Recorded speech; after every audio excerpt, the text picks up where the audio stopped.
Hello and welcome to Esports Arena Online, our H5 2v2 for $500. I'm Shyway. I'm joined by Clutch. I don't have time to tell you anything else because we're already in the match. Let's jump into the gameplay, Clutch. We got stuff to break down here. Sab has already picked up the camo. Yeah, it looks like Sab has picked up the camo and also a kill with it. It's going to be a 1-to-1 start, and Sab doing a great job of staying alive with this camo, getting a little bit of help from Goldstar BR. And now they're up 2-1 with camo control. That was a huge play by Sab to stay alive and work around Pink One right there. And that's something you love to see out of a veteran in a scene like this, like Sab. Yeah, big right there. So of course, 3-. Oh, okay. All right. Are they seeing the action or are they just looking at us? No, they're looking at us. Our observer actually got kicked they're just out. looking at us. All right. So what do we do? Can we reset it or are we just going to cast what we see and they can visualize what we see? Oh, God. We kind of talked about where we are in the tournament right now and talk about the teams that are kind of in losers bracket a little early and we could and do the rest that of the bracket as well, as we're unfortunately not able to show you what our point of views look like in the game right now. I'm just going to let you know Sab and Goldstar BR are up 3-2 on Precision Knight and Legend, but I'll let you kind of run with it where we are in the bracket, and we can talk about that right now, shall we? Yeah, for sure. So we actually had some interesting things that have transpired over this tournament so far. Of course, we know Bound and Neptune, incredibly strong team. Typically, they're in the grand finals. They're the ones that you would think would be there to win it. We got a lot more competition this time around. We got Renegade and Skeptify, who are actually, I believe, they solidified themselves in winners finals at this point. They took down Bound and Neptune. So Bound and Neptune are fighting through losers. Saiyan, on the other hand, I'm not sure if he's still in this tournament. I have to actually check the bracket for that because I know Saiyan was actually struggling against Tapping Buttons, which, of course, another incredible player. Just basically, this whole tournament is stacked, like, head to toe here. Yeah, I was watching Saiyan stream as we were wrapping up the Gears of War tournament earlier on, and Saiyan and them actually lost to, like you said, Tapping Buttons on. I think they got 2-0, and the games weren't like necessarily close either. Towards the end of game 2, it was semi-close, but would have wanted to see more of a showing out of Saiyan. He had a rough game 2 performance, but it happens, especially Halo 5 Online. Like he's been focusing on H2A a ton, so nothing like surprising there. But I guess seeing Bound and Neptune in losers bracket in a tournament like this, especially since they won last week so handedly, is kind of surprising, right? Like you said, and I fully expect to see them make a losers bracket run, probably find themselves in the finals, but they're gonna have to step it up if they want to beat. If they want to come back and win this thing, right? Yeah, overall, just a lot of kind of unexpected events here. I mean, this that's it's happening in the background. Of course, you guys can't see it just yet. I'm assuming we'll either hop in partway through this game or game 2. Are we in now? Are you guys seeing? Okay. Our observer's in. We are switching over to the action. We're partway through this, 9-8 on the score. As you can see, Sab with a nice kill on our feed right there to kick things off as well, and he will go down. Close game here so far. Yeah, 10-9. I think this is pretty surprising because we saw Legend and Precision Knight play last week, and they kind of got handled when they were knocked out of the tournament towards the end. I forgot who they lost to, but I remember that I think Goldstar BR was a part of the reason why they lost, and no surprise here that they kind of want revenge, and Goldstar BR actually finding himself a new teammate in Sab this week has got to be pretty confident in his teammate considering all the success that Sab has had in his Halo career, and Goldstar still being on the come up. I feel like this is an opportunity for him to team with someone that's probably a little bit better than him or more renowned than him, I'll say. And looks like Legend and Precision I have something else to say, considering they were knocked out by Goldstar last week. Somewhat unfortunate teamwork there. I don't know if you got a chance to see that, but I just watched Saminator throw a nade and finish off his teammate on car 1. So I guess that's one way to seal the deal there. Like you said, high caliber players in this matchup right now. We're looking at Precision Knight, who's just backing down Goldstar. He will get that kill and push up. Legend with him. This is the biggest thing about 2s. Can they collapse on that last player left alive? And it looks like they are playing with camo this time around. I know I've been watching previously and they've been ignoring camo. Maybe it's a bit of a gentleman's agreement. If going into the match, you can decide if you want to have camo in play, but it looks like we are fighting for that right now. So that'll, mix things up a little bit too and make it more interesting. They're going to have to pay attention to that when it comes up again. Yeah, even though Legend and Precision I haven't had either one of the camos that have been up so far, they are up 3 kills, and they've done a good job of eliminating the camo guy without allowing him to do too much damage, right? They took him out right away this second time, and the first time, yes, Sap got away with it, but wasn't able to build a comfortable lead with it, and so these power-ups aren't really telling the story of the gameplay that we're seeing. And a great trade right there for Legend to finish off Precision Knight's damage right there. And now 2 dead for our blue team, and the lead continues to grow to 4. You start to grow towards this 25 kill lead or kill limit, and more you're seeing Legend and Precision Knight looking like they're going to take game 1. Yep, Sab here just trying to stay alive and get that nade in, a couple shots for some damage. Milk can clean that up. Of course, Gold Star, once again, needs to try to play his life here under red base. He will go down. So these are good trades across the board. And as long as they continue to do this, Red's going to maintain that lead. As you can see right now, 5 kills separate these 2 teams. And at this point in the match, that is a pretty huge differential. They can really work with this and, build some momentum off of it. Right now, Precision Knight, amazing position right there in P3. He will get that cleanup kill. We have a trade back and forth, so good from Sabinator to keep it in play. But ultimately, this is a good lead. They got a lot they can work with right now. Yeah, absolutely. All you're looking, if you're the red team, is to trade kills right now. You're up 5. There's absolutely no reason to not just try and finish each other's kills, trade them out, and you'll find yourselves victors of game 1. I think they're doing a phenomenal job of capitalizing on the damage that their teammate is doing so far, and if it continues to look that way, then our red team's going to have a lot of success here. We are going to have camo coming up any second now, and as I say that, both Gold Star and Sab go down. Phenomenal job. Legend and Precision Knight find themselves the first power-up for their team in this game, as well as a comfortable 7-kill lead. Yeah, this is absolutely huge, grabbing that last camo right there, what may very well be the last camo. Of course, 3 kills left remaining for these red players. It's all about how they work with this camo play right now. You can see his teammates up on top mid. Precision Knight just firing in the shots to just draw their attention. And there you go, Legend making the play from behind right now. He will get some nice shots in, but not a kill, and that's huge for blue team right there. Neutralizing camo and getting it out of play gives them a chance at coming back here. Yeah, and although Sab is able to get that kill onto the camo player, like, they still trade the kill out, and they only need 2 more. I can't express that enough, how important it is that our red team is trading these kills when they're getting a player to no shield. And it feels like Sab and Gold Star are doing their best to try and stay alive in some of these situations, but our red team is playing aggressive enough to like swoop in, thrust slide, whatever it may be, and finish that kill before the player is able to escape. And it might be a little rust on Sab's part that we're watching here in game 1. But this is a little bit into the tournament. Like, there has been opportunities for Sab to kind of get the ball rolling as far as rust is concerned, and that has me, like, my interest peaked as far as Legend and Precision Knight and their ability to take the series. Because if you would have asked me before the series started who's the favorite, who's probably going to win, I would have probably said Sab and Gold Star just based off names alone. But Precision Knight and Legend doing a phenomenal job of proving what I thought was going to be wrong. Yeah, and there you have it. There's that defeat. Legend, Precision Knight coming out on top, 25-18. A pretty, heavy, no, I wouldn't say like too heavy, but, definitely definitive win on their favor. And like you said, if you just go by names on paper, somebody like Sabinator, incredibly talented player, like he's very accomplished already in competitive Halo, but who is the sweatier twos team at this point? How often do you see Sab play twos in H5? I don't feel like I see him that often these days. So, Precision Knight, Legend, especially Legend recently, has been on the come up. I believe he's a French player. He's one of the best players in the game, representing that community as well. So he's been grinding too. He's constantly in these grand finals, or at least near grand finals in these tournaments. Sab at the moment, might be a little rusty, might be a bit of a new kid on the block to this type of environment.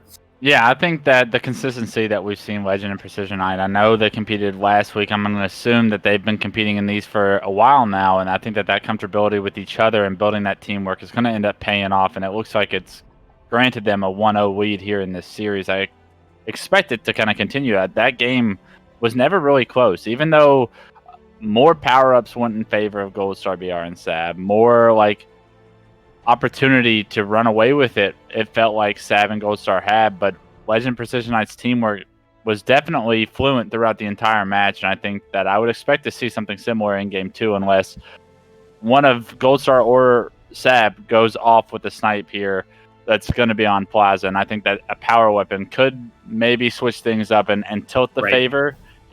And I think that that's exactly what they have to be in that mindset in order to kind of force this game 3.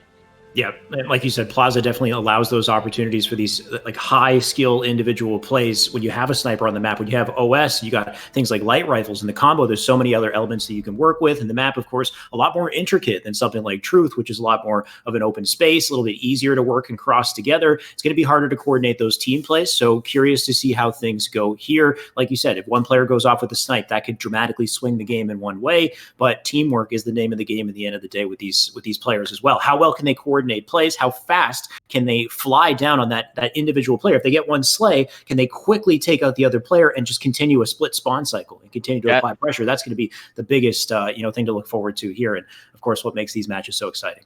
It looked like Legend and Precision were doing such a good job of that in game one, and Sab and Goldstar really weren't sure how to do that with each other yet.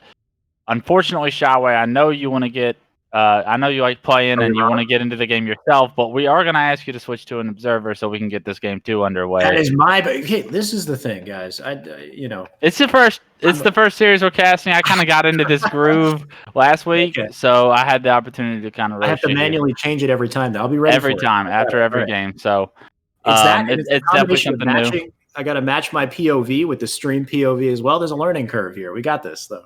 Yeah, absolutely.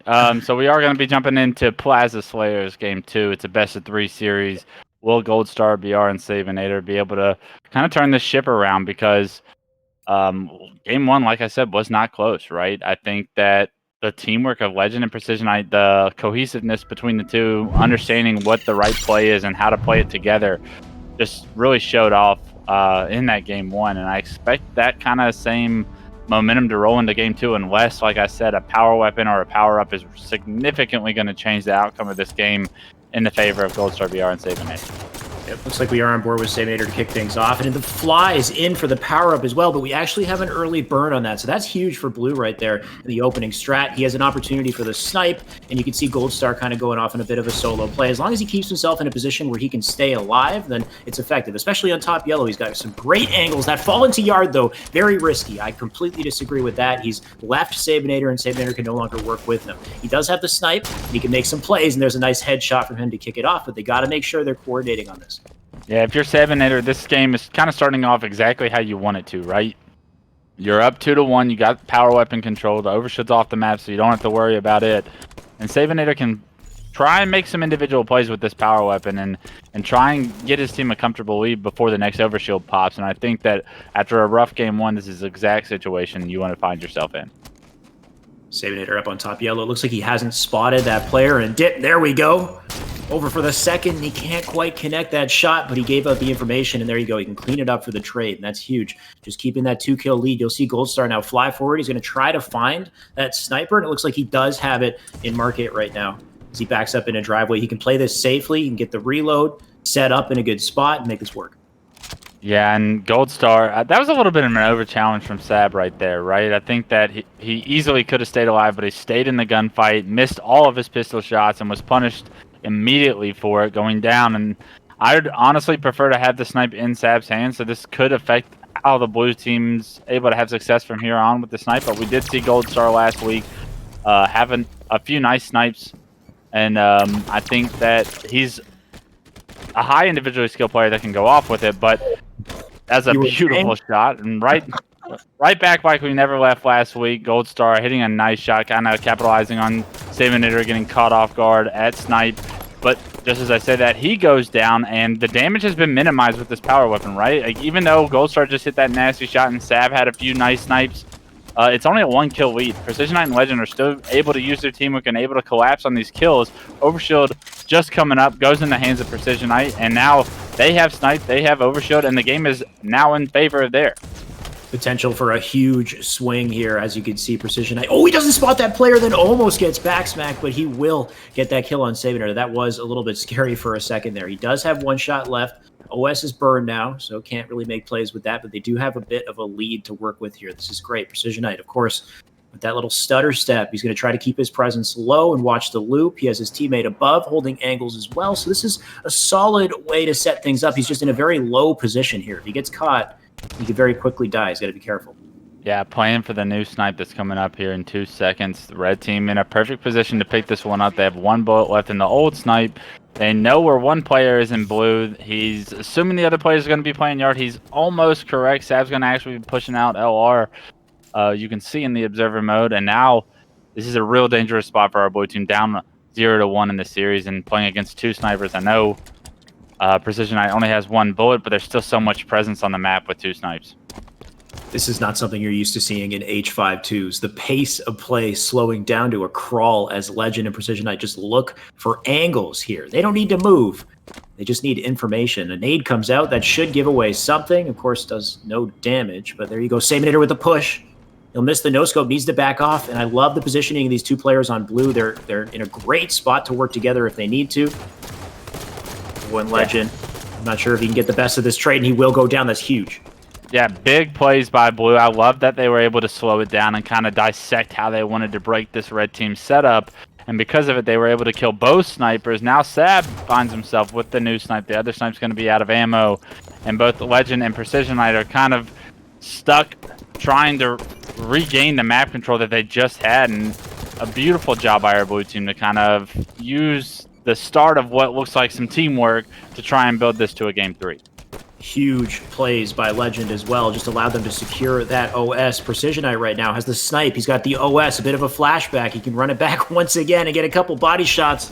Take out Gold Star. This is huge for their momentum. It looks like he knows exactly where Sabinator is going to be as well. Looking for the no-scope here. Sabinator just hoping to do as much damage as he can before he dies. And honestly, pretty successful so far at just milking his life, but he will go down as well. And this is the momentum string right there. If they can keep up this pressure, if they can keep getting 1 kill at a time and forcing this this momentum, they will stay in the lead. But it looks like they will back off for now. Yeah, and that was a real questionable attempt for Precision Knight to kind of like waste that overshield and try and no-scope that player. But it ends up not being punished because his teammate was able to kind of land pistol shots across the map and they were able to get a kill. And I always say, like, it's not about you getting the overshield, it's about the other team not getting the overshield sometimes, right? It's about not having to play against the overshield player. So even though the overshield didn't do too much damage, at least it wasn't in the hands of Sab and Gold Star. And because of that, they're up 7 kills now. They've started to run away with this game yet again because of power-ups and power weapon control later on in the match, and not necessarily at the start, because we saw Sab and Gold Star both have opportunities to get the power weapon in their hands and do damage. Scary situation if you're on blue team right now. 16-7 is the score, and that's a huge lead in the favor of red, and they can really push this advantage as they fly up. Every trade is huge for red here, but even Legend knows to stay safe here and back off and try to stay alive. His teammate, of course, down here, his weapons out of ammo as well, so he's going to have to continue to back off. Of course, you can see Gold Star on our screen here, working well with his teammate to try to collapse and get these kills. And this is huge. They can switch the momentum in their favor if he can stay alive and he gets a trade, which works in the favor of red.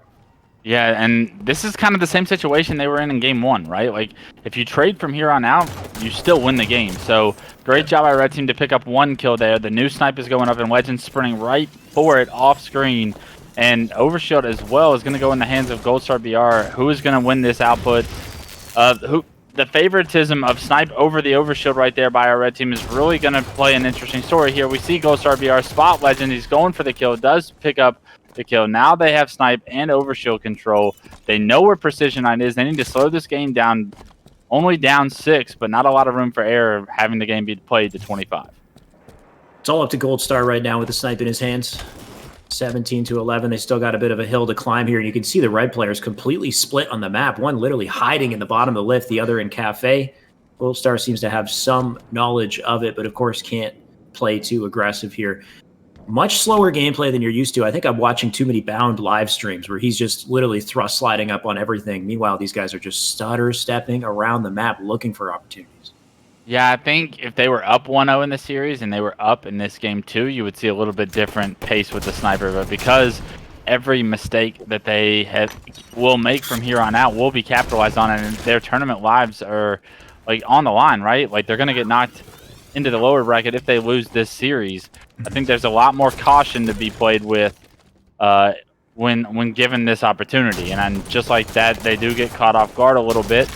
And no damage, once again, is really done with the sniper. And now that we see Gold Star BR take down Legend, the snipe's off the map. And now there's no power weapon to kind of build that comeback with that we saw the potential for Gold Star to have. He does have a pistol in his hand, and he is very lethal with the pistol, picking up a kill right there, but still down 6. Red team unable to trade that kill out necessarily, but off screen, Legend takes down Sab top gold, and that's going to be another kill closer to 25. Yeah. Gold Star looking for an opportunity to make some sort of a swing back here, and he's under a lot of pressure. Legend will back him down. He needs to hide. Fortunately, Sab got a kill as well, so they can work together to get Legend here. If he stays up, and you can force him back into yard, and it looks like Legend will escape that. That is so unfortunate. He will get away up to top gold here. He can't help Sab, but they will get the OS, and that's huge. Sab can actually fly up and use this. They might be able to get an advantage here. Yeah, tons of damage being done by Sab right there. Gets one player to no shield with his pistol, gets another player to no shield with the melee. One stays alive, but as I say that, Gold Star BR runs into yard and does not pick up the kill onto Precision Knight, and Precision Knight runs away with his tail between his legs, but a kill closer to 25. And that's exactly what the red team, all they have to do is trade out kills, find a way to get a pick in these situations, and they're doing such a good job of it and staying alive immediately after, to where Sab and Gold Star are not able to trade these kills out effectively. And although the damage output is almost equal, it's about getting away with your life. And I think that Legend and Precision Knight are just showing that they're so aware of the situation that they're in and how to play it in the 2v2 situation around each other, that like they're able to have this success and build these comfortable leads. And now there's no room for error if you're Sav and Gold Star, right? No matter how much individual skill you have, you cannot make mistakes. You cannot continue to trade kills in these situations that they are. You might see that right now as Sab kind of pushes in here. He's got a great combination to work with. They have all the weapons, they have all the power, but as you can see on the kill feed, it looks like Gold Star was unsuccessful, and Sab, of course, not in a position to do anything about it as well. They have the sniper in their hands right now in yard, and this is a really rough situation. The combo, wow, Sab actually backing down both players here as he flies in on yard, hits his teammate, but Gold Star with the cleanup, and that is a huge comeback in their favor. Remember, OS is coming up as well. If they can control that, and the sniper, and the combo, this is huge. Sab's got to hit these jumps. They got to make their way to OS as soon as possible. Yeah, you can tell they're focusing on OS. They do get a player in Precision Knight down to no shield, and they're able to take him out. And this could be the comeback we're looking for. Overshield's coming up any second. Only 1:30 on the clock, though, so the clock will start to take a effect in the play right here. Will Red Team kind of start to turtle up? And I love the fact that Sabinator's holding on to the combo, knowing that that's the counter to his Overshield. Does spot a player hiding in yard, and another player was hiding in the shotgun elevator, and Sab finding both players, knocking them both down to no shields, picking them both up, but Gold Star BR does go down, so one more kill in the favor, and that makes it a 23-21. With 58 seconds left, the intensity in this game is starting to rise. Just some wild gameplay at the yard right there. Sabinator just spinning around in circles looking for something. He finally gets some ammo back for his light rifle, and he still needs to reload here. Couldn't get the kill. Gold Star will clean him up. We got 44 seconds left, but only one kill separates these two teams. So this whole hiding strategy may not work out in Red's favor. They might need to play aggressive and face them head on here. We got a battle in the hotel. This is huge. Sabinator goes down, but we have a trade. 24-23, 30 seconds left. Only one kill left for Red Team. We got a close match. Yeah, absolutely. 25 seconds left. Red team needs one kill. Blue team needs two. Sab and Gold Star have to play this situation perfect. Time is of the essence. 15 seconds left. They spot one player in loop. Do they know where Precision Knight is? Hiding under the loop, and they spot Gold Star BR trying to sandwich this player loop, and Legend's able to finish Precision Knight's kill, and just like that, the teamwork shows when they need it the most. 25-23, and they're advancing 2-0. Sab and Gold Star BR almost made that comeback happen in game 2, but were unable to at the very end. You have to think the clock was what was more important. And I think to your point, Chaiwei, earlier in the game really slowed down. Yeah. And because those precious seconds came off the clock, they almost needed that time back at the end in order to make up for some of the mistakes they made earlier in the match. And that's part of it. And props to our red team for playing that kind of play style and allowing the clock to also become a factor in that game. It's not just a game to 25. And yes, they did get 25 kills with the last couple seconds ticking off, but that pressure of the clock forced the hand of Gold Star and Sab at the end to kind of desperately fly at them, because time was of the essence. And I think that like that can always add to a play style and always add to something that you can use as in your favor, right? So when you have a lead like that, you don't necessarily have to continue the same pace that most players play at, or you're typically standard and used to playing to. You can use that to your advantage in situations, and that was a good job by our red team. Yeah, just unbelievable play from Legend, Precision. I believe this is a little unprecedented for them as well. They're going to sit pretty in grand finals right now and just wait for their challengers, which is great for them. Of course, you said like having players like Sabinator, Gold Star, of course, incredibly talented players. But in a best of three series like this, it's kind of hard to adapt and conquer quickly enough to keep up with these Precision and Legend who are playing so effectively together, who have been grinding this playlist, grinding these two tournaments. So it looks like that did come in handy. Like I said, they will be waiting in grand finals. We're going to jump over to the losers side of the bracket, but I believe we will be going into a short break, and then we'll come right back with more Halo matches. So stay tuned, guys. Don't go anywhere. Oh.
Hello and welcome back to our esports arena online Halo 5 2v2 for $500 on the line. Arguably, we've got what I would say is one of the most important matchups coming up next. I'm surprised this isn't grand finals. This is Bound and Neptune versus Renegade and Skeptify. Clutch, talk to me about this matchup here. It's insane. Yeah, like you said, I kind of expected when I heard like the list of teams that were competing today. I expected this to be the winners finals and probably the absolute finals as well.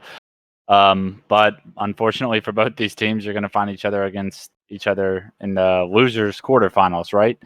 I think that these guys know each other very well, and I'm pretty sure Renegade and Bound kind of have some animosity with each other. So this should be a good one. I think you'll see a high level of skill from both sides of this, and it's going to be a show to watch. I think it's going to come down to power weapons and who makes plays with them, right? I think that if you look at every name in this 2v2, everyone is capable of kind of taking over each of these games. So it's going to be very exciting to see which of them actually steps up and answers the ring of that bell.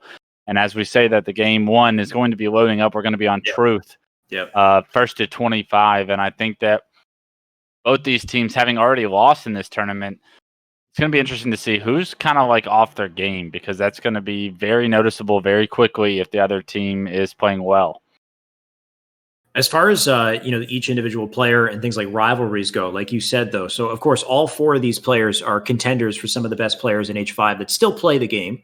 And then I don't know if Bound and Renegade themselves have. I'd say it's like friendly. I think Bound actually acknowledges and respects the skill of Renegade, but something I have heard is I feel like him and Skeptify have maybe a little bit of friction, Bound and Skeptify, because Bound does not like losing to Skeptify. From what I remember of the online twos that they play, the money twos, these guys have played together so many times. They're very comfortable against each other. And here you can see Bound right now just kind of flying into the action like he always does. Yeah, well, to your point, I mean, it's pretty hard to not acknowledge the fact that Renegade is a Halo 5 world champion and that he was a damn good player while doing so, right?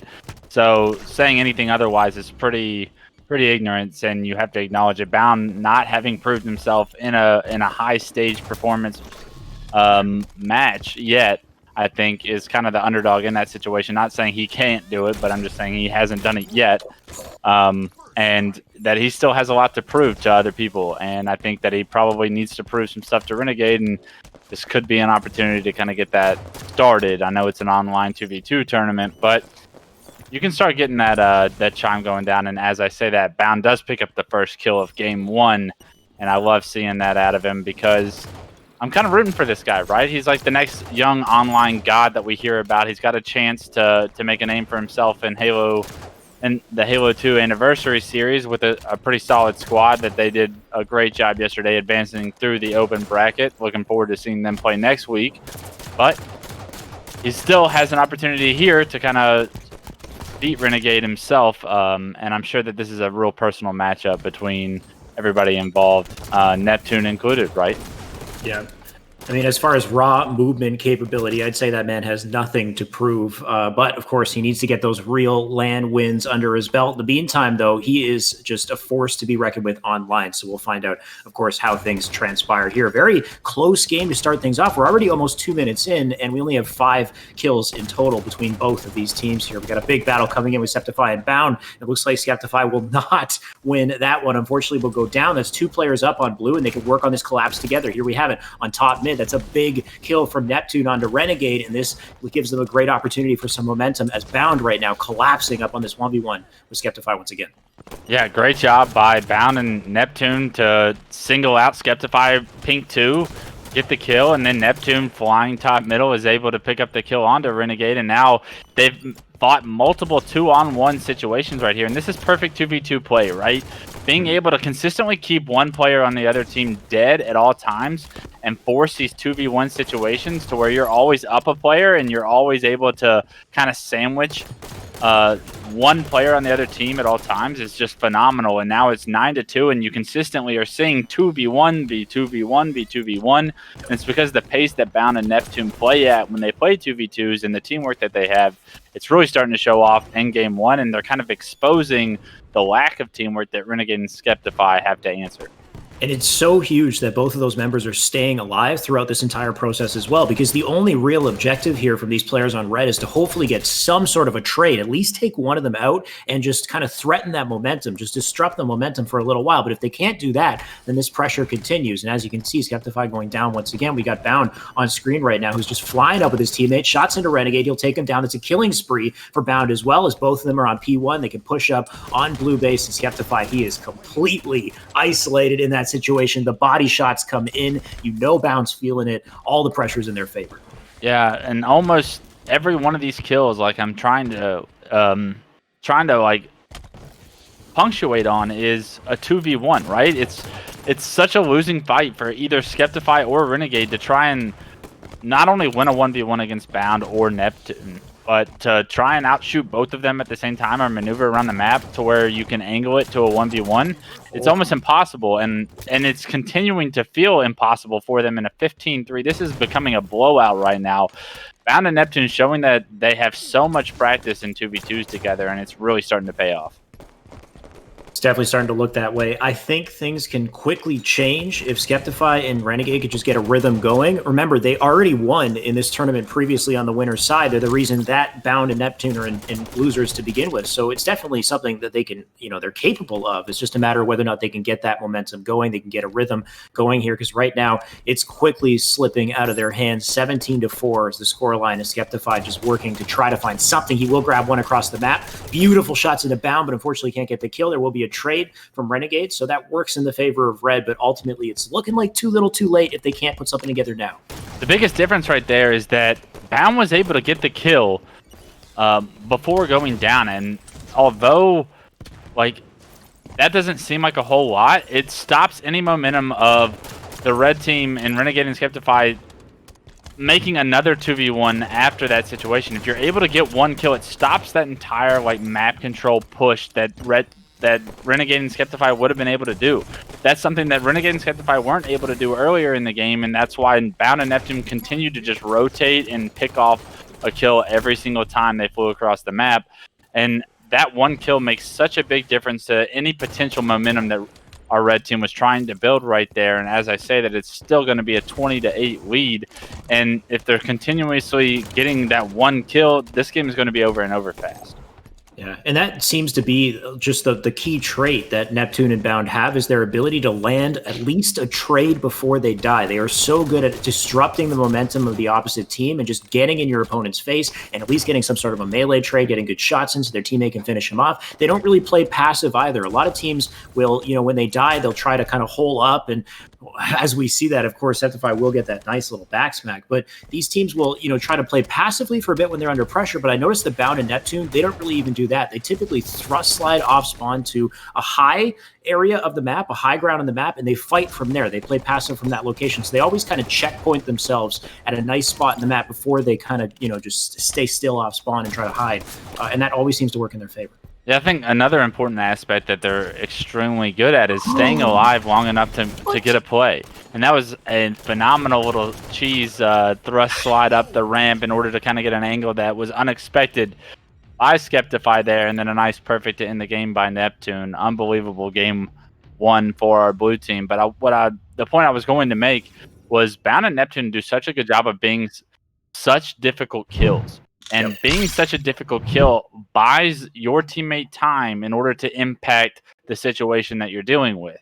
And it might seem small, but if Bound is able to stay alive for just a little bit longer, that's more time that Neptune has to get 1, 2, 3 bullets into whatever situation that he's dealing with and pick up that so important kill that stops the momentum that Renegade and Skeptify were trying to apply. I think that you cannot, and players in the past were so dominant at doing that, like Pistola or APG, or just like Snakebite's really good at it as well. It's staying alive long enough to buy your teammates time to impact this situation, because if you just averagely get forward or you just get nade one shot, now the entire team is going to be focused on you, right? Because in a 2v2, there's nothing else is going to be looked at other than you after your teammate's dead. So I can't express that enough to just buy time, and your damage output might not mean as much as you just staying alive long enough to buy your teammate time to either respawn or get to a safe spot or impact the current fight that you're a part of, right? Yeah. And I think that game 1 was a perfect example of that. Yeah, no, just agreeing with you. Definitely a trait of a top player is just being exceptional at playing your life, right? Whether it's to give timing to the enemy team or, you get that trade kill to kind of stop them from getting, momentum. And they did an exceptional job of that throughout. I wish I could go back and just jump into Neptune's final outplay that he made right there. That's something he's been doing all day, by the way, that jump thrust that he does to fly up the wall on pink. And even if he doesn't land on top of the wall, he gets insane height that he can come down and get a kill with as well. So we are going to be jumping into this match very soon. It looks like it will be loading up in just a second. So, of course, we will be jumping into Plaza. So this kind of changes things a little bit, right? Clutch, we've got Sniper on map. We've got OS. We've got things like Light Rifle, Combo, a lot to work with. Yeah, I think if you're Renegade, the first thing that when I think of Renegade, I think of power weapons. And I think that this is what he needs as an opportunity to kind of build his confidence back after game 1 and to kind of take over a game. Like a map like Truth that doesn't offer you rockets or snipe or any power weapons at all is a map that Renegade's probably not as strong as like a Rig or a Plaza, where he can kind of get a snipe and take over and hit like individual amazing shots and kind of build the lead that way. So I'm looking at Renegade to hopefully get a snipe in his hands here and kind of bring this back to a game 3.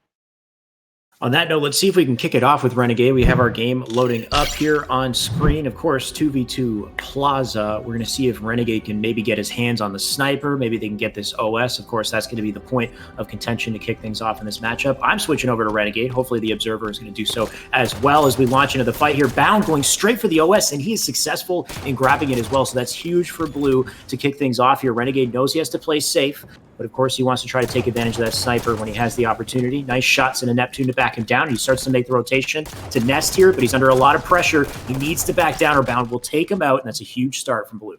Yeah, interesting start from Red Team, right? I mean, Renegade had his eyes on the overshield, got a player to no shield and Bound, but Skeptify was nowhere to be found. He went for the P shot, the overshield player pushed Skeptify even though he had the combo, and Skeptify must have missed the combo off screen, and Bound took advantage of it and was able to pick up the first 2 kills. Fortunately, Skeptify is able to kind of pick up that first kill for the Red Team and stop the momentum, and just as I say that, another kill goes in their favor. They're able to kind of sandwich Bound here and turn this into a 2v1, and this is exactly what they were experiencing in game 1 now, and now they've built themselves a lead. Snipe doesn't appear to be in anyone's hands right now, but Renegade and Skeptify doing a good job of bouncing back after not getting overshield or snipe control at the beginning. Yeah, it looks like the snipe may have been burned in the process there. So good stuff from Blue, just kind of keeping it out of the enemy hands. But like you said, great reaction and just kind of adaptation here from Red in the beginning of this game to turn things back in their favor. Renegade with a nice sneaky play here onto Neptune. And Neptune might have stuck himself with that nade there. He will go down. And right now he can work with his teammate. How fast can they push up on Bound? Can they grab this kill quickly enough to make impact here? And it looks like they're going to try to do that. But Bound with a huge disruptive kill once again. And like you said, this is what they're so good at, just getting in their faces and getting those crucial trades. Yeah, Renegade actually nading himself right there, goes down, and it's those crucial seconds that Bound was able to buy that allowed Neptune to get the first shot onto Renegade and kind of stop any momentum that Renegade and Skeptify were about to run away with, right? I can't, that's the story of 2v2s at a high level in Halo 5 to me, is like, how much time can you buy for your teammates to respawn? Because when a good team like Bound and Neptune can get you in a spawn cycle, they will turn it into 4, 5, 6, 7, 8 kills very quickly, and so far so good for Renegade and Skeptify in this game too, of stopping any chance of that happening. And also Bound and Neptune are kind of answering the bell as well. Clutch, I wish you saw that from my POV. I was watching Bound, and he picked up OS, jumped into dip, and just got slapped to death by both Red players, just meleeed left and right until he was died, melted his OS in literally half a second. I've never seen a player get just dogged on like that hard, but of course, OS will be off map now, 9-6 in the score. Bound looking like he wants to get aggressive here. He'll fly up with some nice shots into Neptune, of course, working with him to try to even things out here. Look at this pinch on Cafe as well. Skeptify is not totally ready for this as he flies in, hoping to get a stick, and he might, it looks like he missed it. Good plays from Bound here. Right, and Bound picking up that kill and staying alive, knowing that Renegade was going to spawn yard there. Renegade trying his best to make advantage, or to take advantage of the time that Skeptify was buying, but unfortunately was not able to get there in time. Bound maneuvers around blue, stays alive, and then turns it into another 2v1 situation. And now the game is all tied up. Neptune and Bound showing that teamwork that they had in game 1, carrying it over to Plaza in game 2. And now Neptune having the snipe. This is a really bad situation if you're Renegade and Skeptified, because Neptune knowing can go off with snipe and doesn't even need to at times because Bound's picking up a kill off screen. Neptune, of course, just...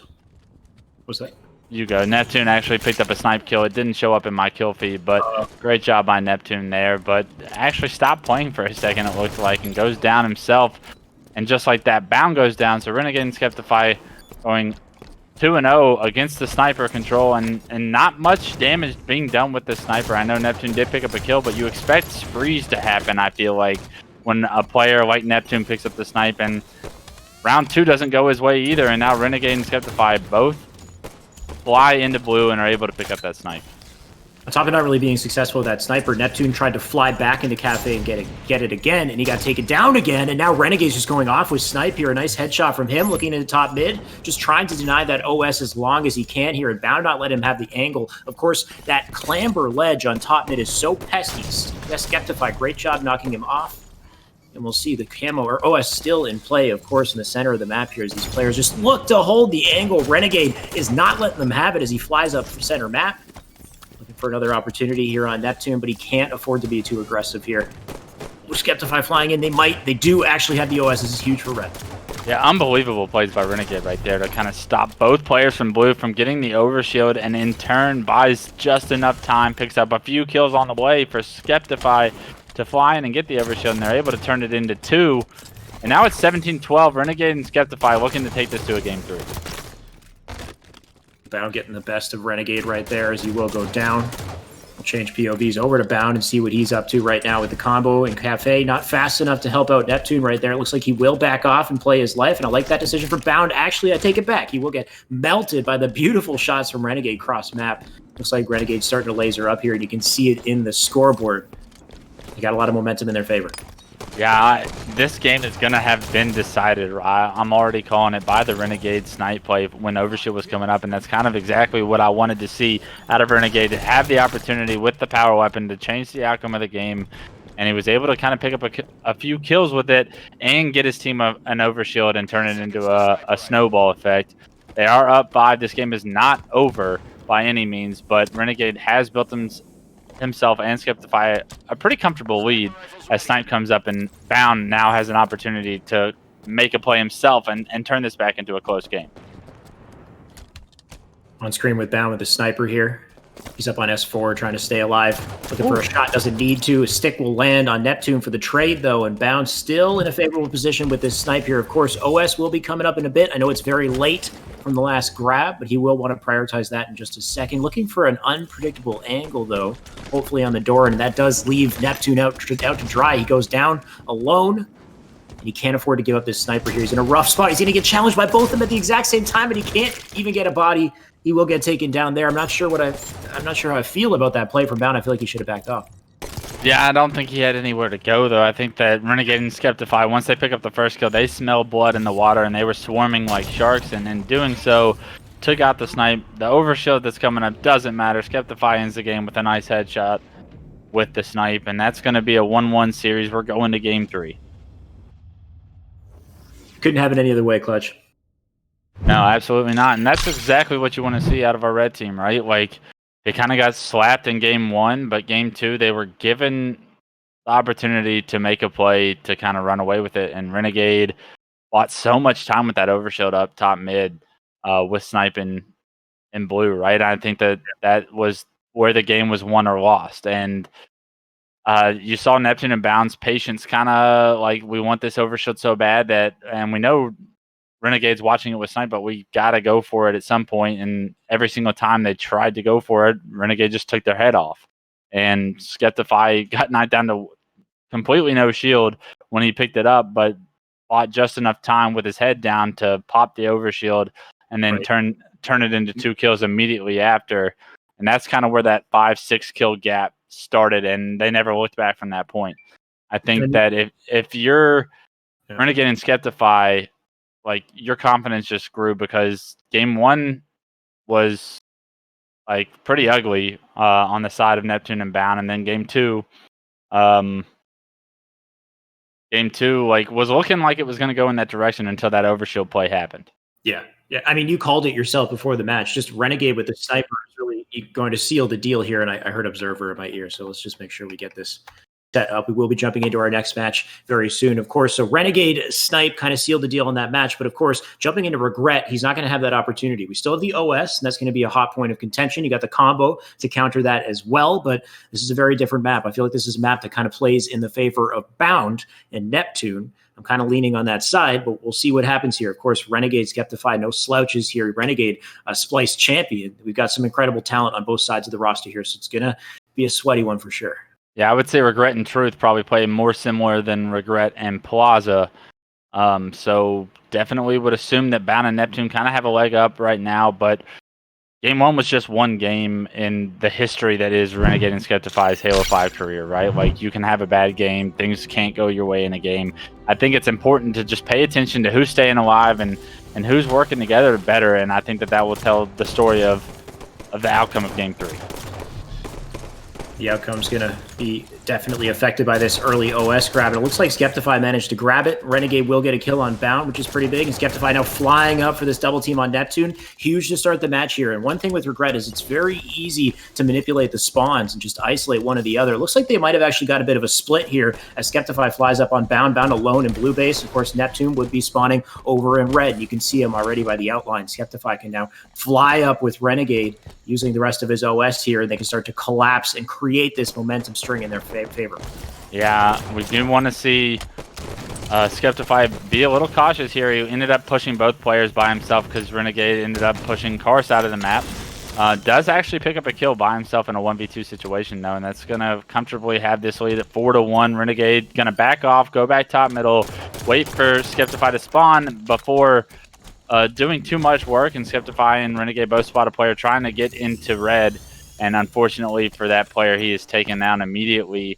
And now Neptune trying to buy time for Bound to spawn up, but will it be enough? It does look like he got away with his life. Bound is able to fly across the map under the base and pick up the kill. And Renegade not really being impactful with this combo so far. Does spot 2 players, and it's now his turn to stay alive while Skeptify spawns across the map and hopefully can start to traverse the map and get over here pretty quickly, because Renegade is getting called out immensely by Bound and Neptune, but doing a phenomenal job of being knocked down to no shields multiple times and staying alive and not giving up free map and the free kills.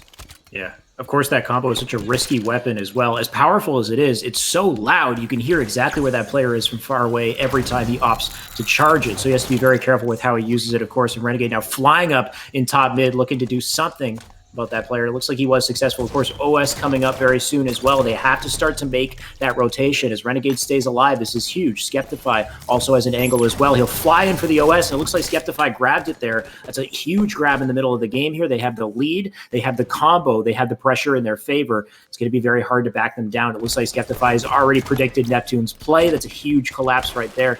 Bound left ISO. Yeah, I love that play by Skeptify. Once Renegade goes down, he gets out of there, and he keeps most of his overshield still intact and waits for Renegade to spawn before kind of engaging in any kind of fight. And they're able to take down the player top mid, and now Bound goes down. Skeptify doing a phenomenal job with these power-ups so far in this game, having both of them and using them both effectively, and that's why they have this 5-kill lead. Renegade right now on pink side of the map. His teammate all the way overcommitted to Car, which is a bit unfortunate for teamwork, and it looks like there is a trade there on Car side.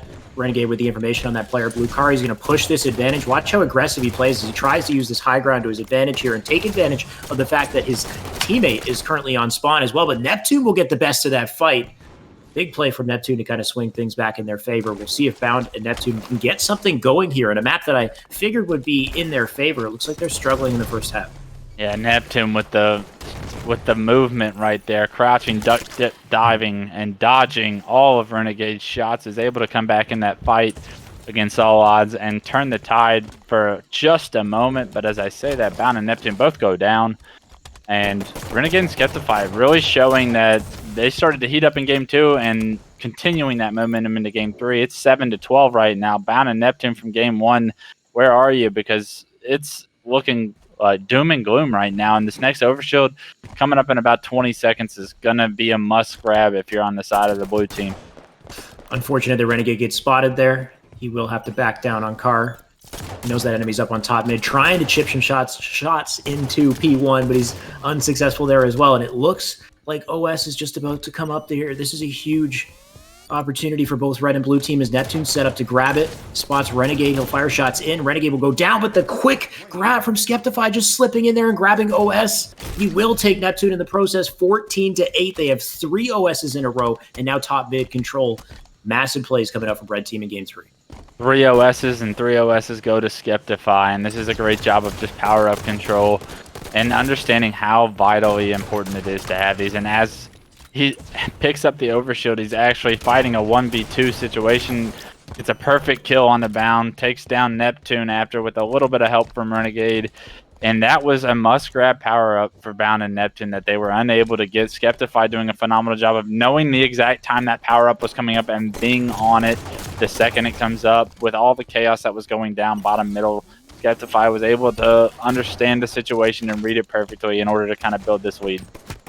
Quick note here, this is our 3rd and final match of this series right here in this losers quarters matchup. So one of these teams is going to leave the tournament following this match, and it's looking like Bound and Neptune at this point, backs against the wall in losers quarters, something we haven't seen quite yet. This is pretty unprecedented. And I mean, of course, you know, the talent that you got on the side of Renegade and Skeptify, it's definitely, you know, not unexpected, but hell of a climb they got if they want to make their comeback here, 18-8 at this point in the match. Yeah, I don't think it's ever surprising if Renegade wins a game of Halo 5. I really don't care who his teammates are. I've seen this guy. I coached this guy when he was on Straight Rippin', and I had the opportunity to watch a lot of his screen during that time. And then, of course, the damage that he was able to do on Splice and win a world championship with those guys. Renegade, just a special Halo 5 player. There's nothing else to be said about it. But I think that Skeptify's story is still unwritten, right? And I think he's more unknown amongst the Halo scene than anybody in this lobby, and I think that Skeptify is doing a phenomenal job of making a statement in this series, saying that he can play with the best of the best, because we know how good Neptune, Bound, and Renegade are, and for him to be as dominant as he has been throughout this game is just a phenomenal story, and I'm looking forward to see what he has to do in the 4v4 scene. Hopefully he has plans on competing in that, because I love seeing young guns come up out of nowhere and having great performances online and then having to prove themselves at LAN events. And it looks like Skeptify might also be one of those up-and-comers.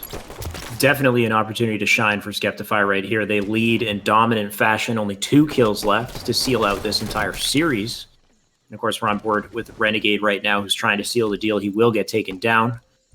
I'm going to knock our observer around a little bit as I try to figure out who we're on board with. I've got Bound on my screen so far, who flies in. He'll go down, hide in the lift here. He cannot afford to give up his life. If they can play some perfect Halo, this is still possible, but not likely, as Bound needs to work perfectly with Neptune right here as he flies up on Skeptify. These are huge shots. If he can get this trade kill, this is massive. Right there, as they fly in, they'll get that kill. They got another player top mid. They need to work with this momentum and can't afford to die. I love that backsmack.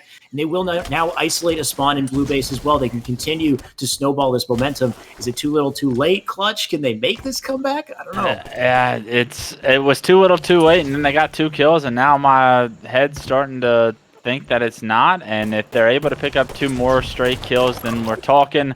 But Renegade has something to say about it. Picks up a kill on the Neptune before before Bound is able to impact, and then immediately Renegade takes down Bound, and that's game over. The series going to Renegade and Skeptify in a very dominant game 3. I think the power-ups and power weapons told the stories in game 2 and game 3, and because of that, Renegade and Skeptify were able to win the series. I think that if you look back on Truth, GA and Camo, Neptune and Bound were kind of able to use their teamwork and not have to worry about other things other than their pistols. But when it came down to overshields and snipes, Renegade and Skeptify were just too dominant and in too much control. And because of it, they're going to advance on. Yeah, it looked like they had some semblance of an opportunity in the end there. Like you said, they had some momentum back in their favor, but the moment Renegade got that one kill on Neptune, it was just kind of, all she wrote. There was a hell of a nade shot to close out the game as well. He just instantly took him out over on Blue Car. I'm taking a look at the scoreboard. I know scoreboard doesn't, typically provide the full picture when it comes, especially when it comes to 2v2s.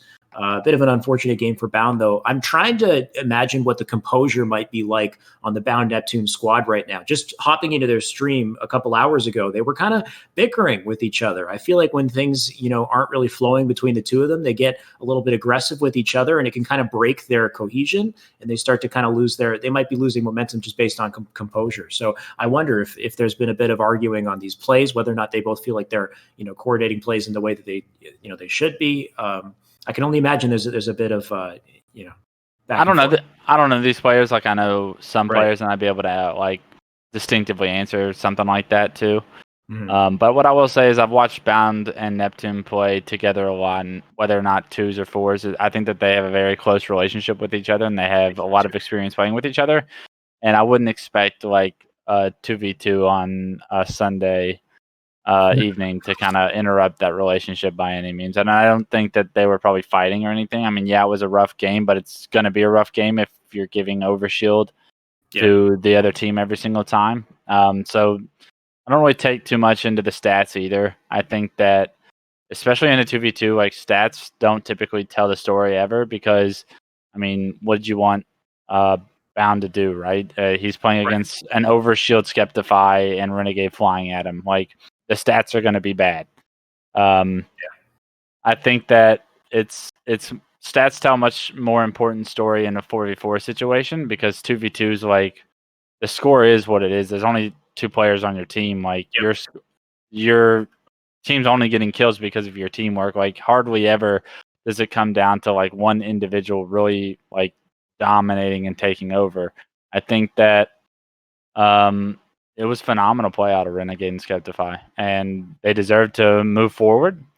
Neptune and Bound didn't bring their A game, and I think they probably know that, and they're not really going to kick themselves over it. Yeah, they're probably upset they're not winning the tournament today, but that's just how the story of Halo Pros go. Not even Final Boss or Tox wins every single tournament, right? Eventually they get upset, eventually they lose, and it's about resetting and continuing to put on good performances later on in your career, and that like one tournament doesn't define you as a player or as a team. I can only imagine they will reset. They will come back stronger. But for now, Renegade, Skeptify, they will move on through the losers bracket. Amazing performance from them. I'm excited to see what they're capable of. Of course, we got more losers side matches coming up until we get to our finals to finish things off tonight. So stay tuned. We got more Halo action coming up. We'll be right back.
Hello and welcome back to our Esports Arena Online Halo 5 2v2. I'm Shyway. I'm joined by Clutch, and we are jumping right into the action. I actually see it loading up in the background, so we might have a couple seconds to vamp here. But we got our loser semifinals coming up just in a second.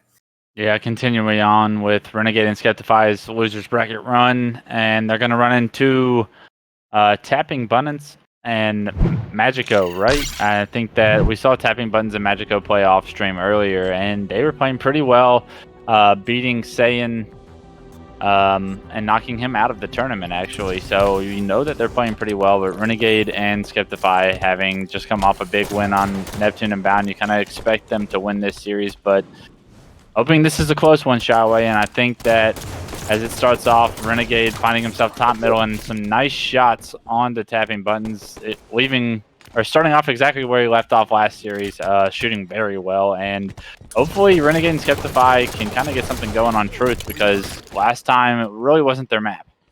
Yeah, Renegade just wasting tapping off the start there, and a hell of a trade there from Skeptify as well. And I'm just looking at a dead body as I try to find somebody else on the map who's up and could put some damage in. We got Magico on stream.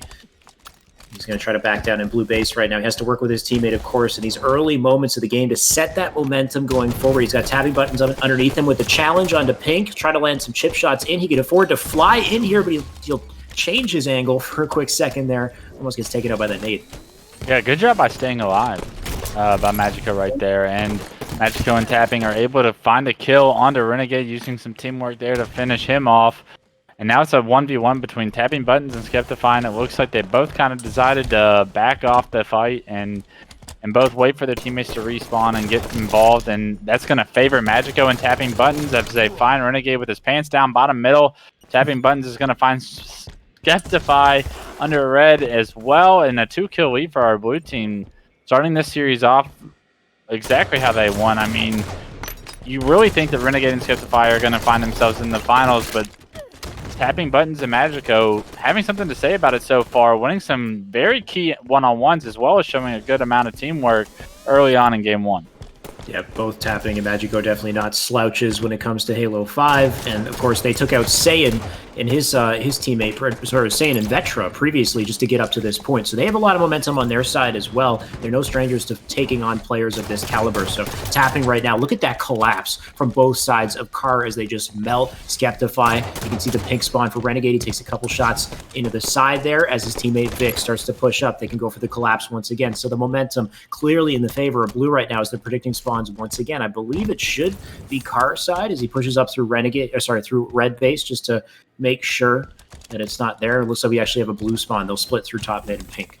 Yeah, it looks like Magico and Tapping for sure thought that the player was going to spawn at red, but unfortunately I think they blocked the spawn by pushing almost too quickly across the map and forcing the player to spawn at blue, and they looked around for a little bit, didn't see anybody, and then finally are probably under the understanding that he's across, but you see Magico drop under the base. You know that they think that there's a player on red team just hiding somewhere at red. Unfortunately for them, they didn't know they blocked the spawn, and red team was kind of able to capitalize on Magico and Tapping Buttons not necessarily knowing where both players are, and that's kind of a rookie amateur mistake, but it's all for naught because they still continued to build their lead 13-6, even with that kind of a small mistake and small miscommunication error. They've still won their one-on-ones and used their teamwork to kind of win the start of this game 1, and 14-6. Tapping Buttons picking up a big one-on-one kill on the Skeptify there in pink 2, and then another one on the Renegade top mid. Both these players on fire so far in game 1.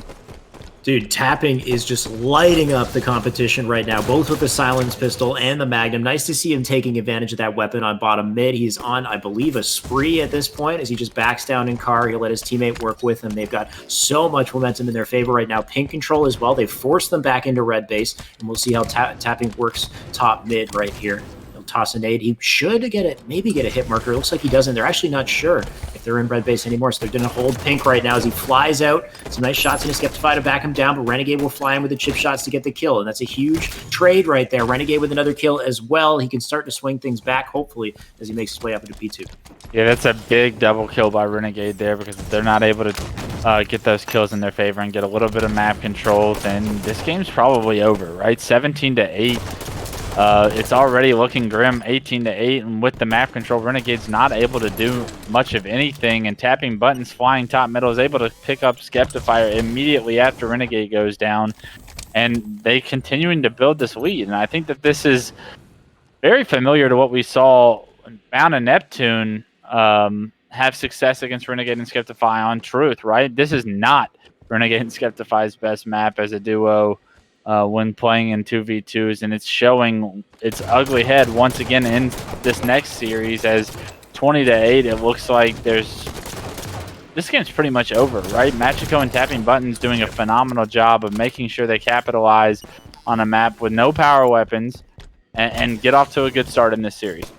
With a lead this dramatic, I'd say a comeback is near impossible because it's so easy for them to just get a nice little melee trade right before they die. Anything they can do to just get that chip damage in, and all these trades are just massively in the favor of blue. And Tapping has been playing so damn well this entire game also. So 22-11, of course, on the scoreboard. He will get that trade right before he goes down. And like you said, I mean, it's looking like all she wrote. They can get trades. They can, just hold a good position in the map and put down pressure. They've got all the advantages in their favor. Yeah, I think Tapping Buttons has really come out of the gate swinging, but that's not to downplay anything that Machiko has been doing so far here in Game 1. I think that their teamwork has really been a little bit too much for Renegade and Skeptify to handle right now. I just don't think that they're a very strong Truth team from after watching them struggle in both Game 1s of the past two series, and it looks like 24-13, we're just going to need one more kill for Machiko and Tapping Buttons to solidify a lead in this series, and Machiko is going to take down Skeptify in order to do so.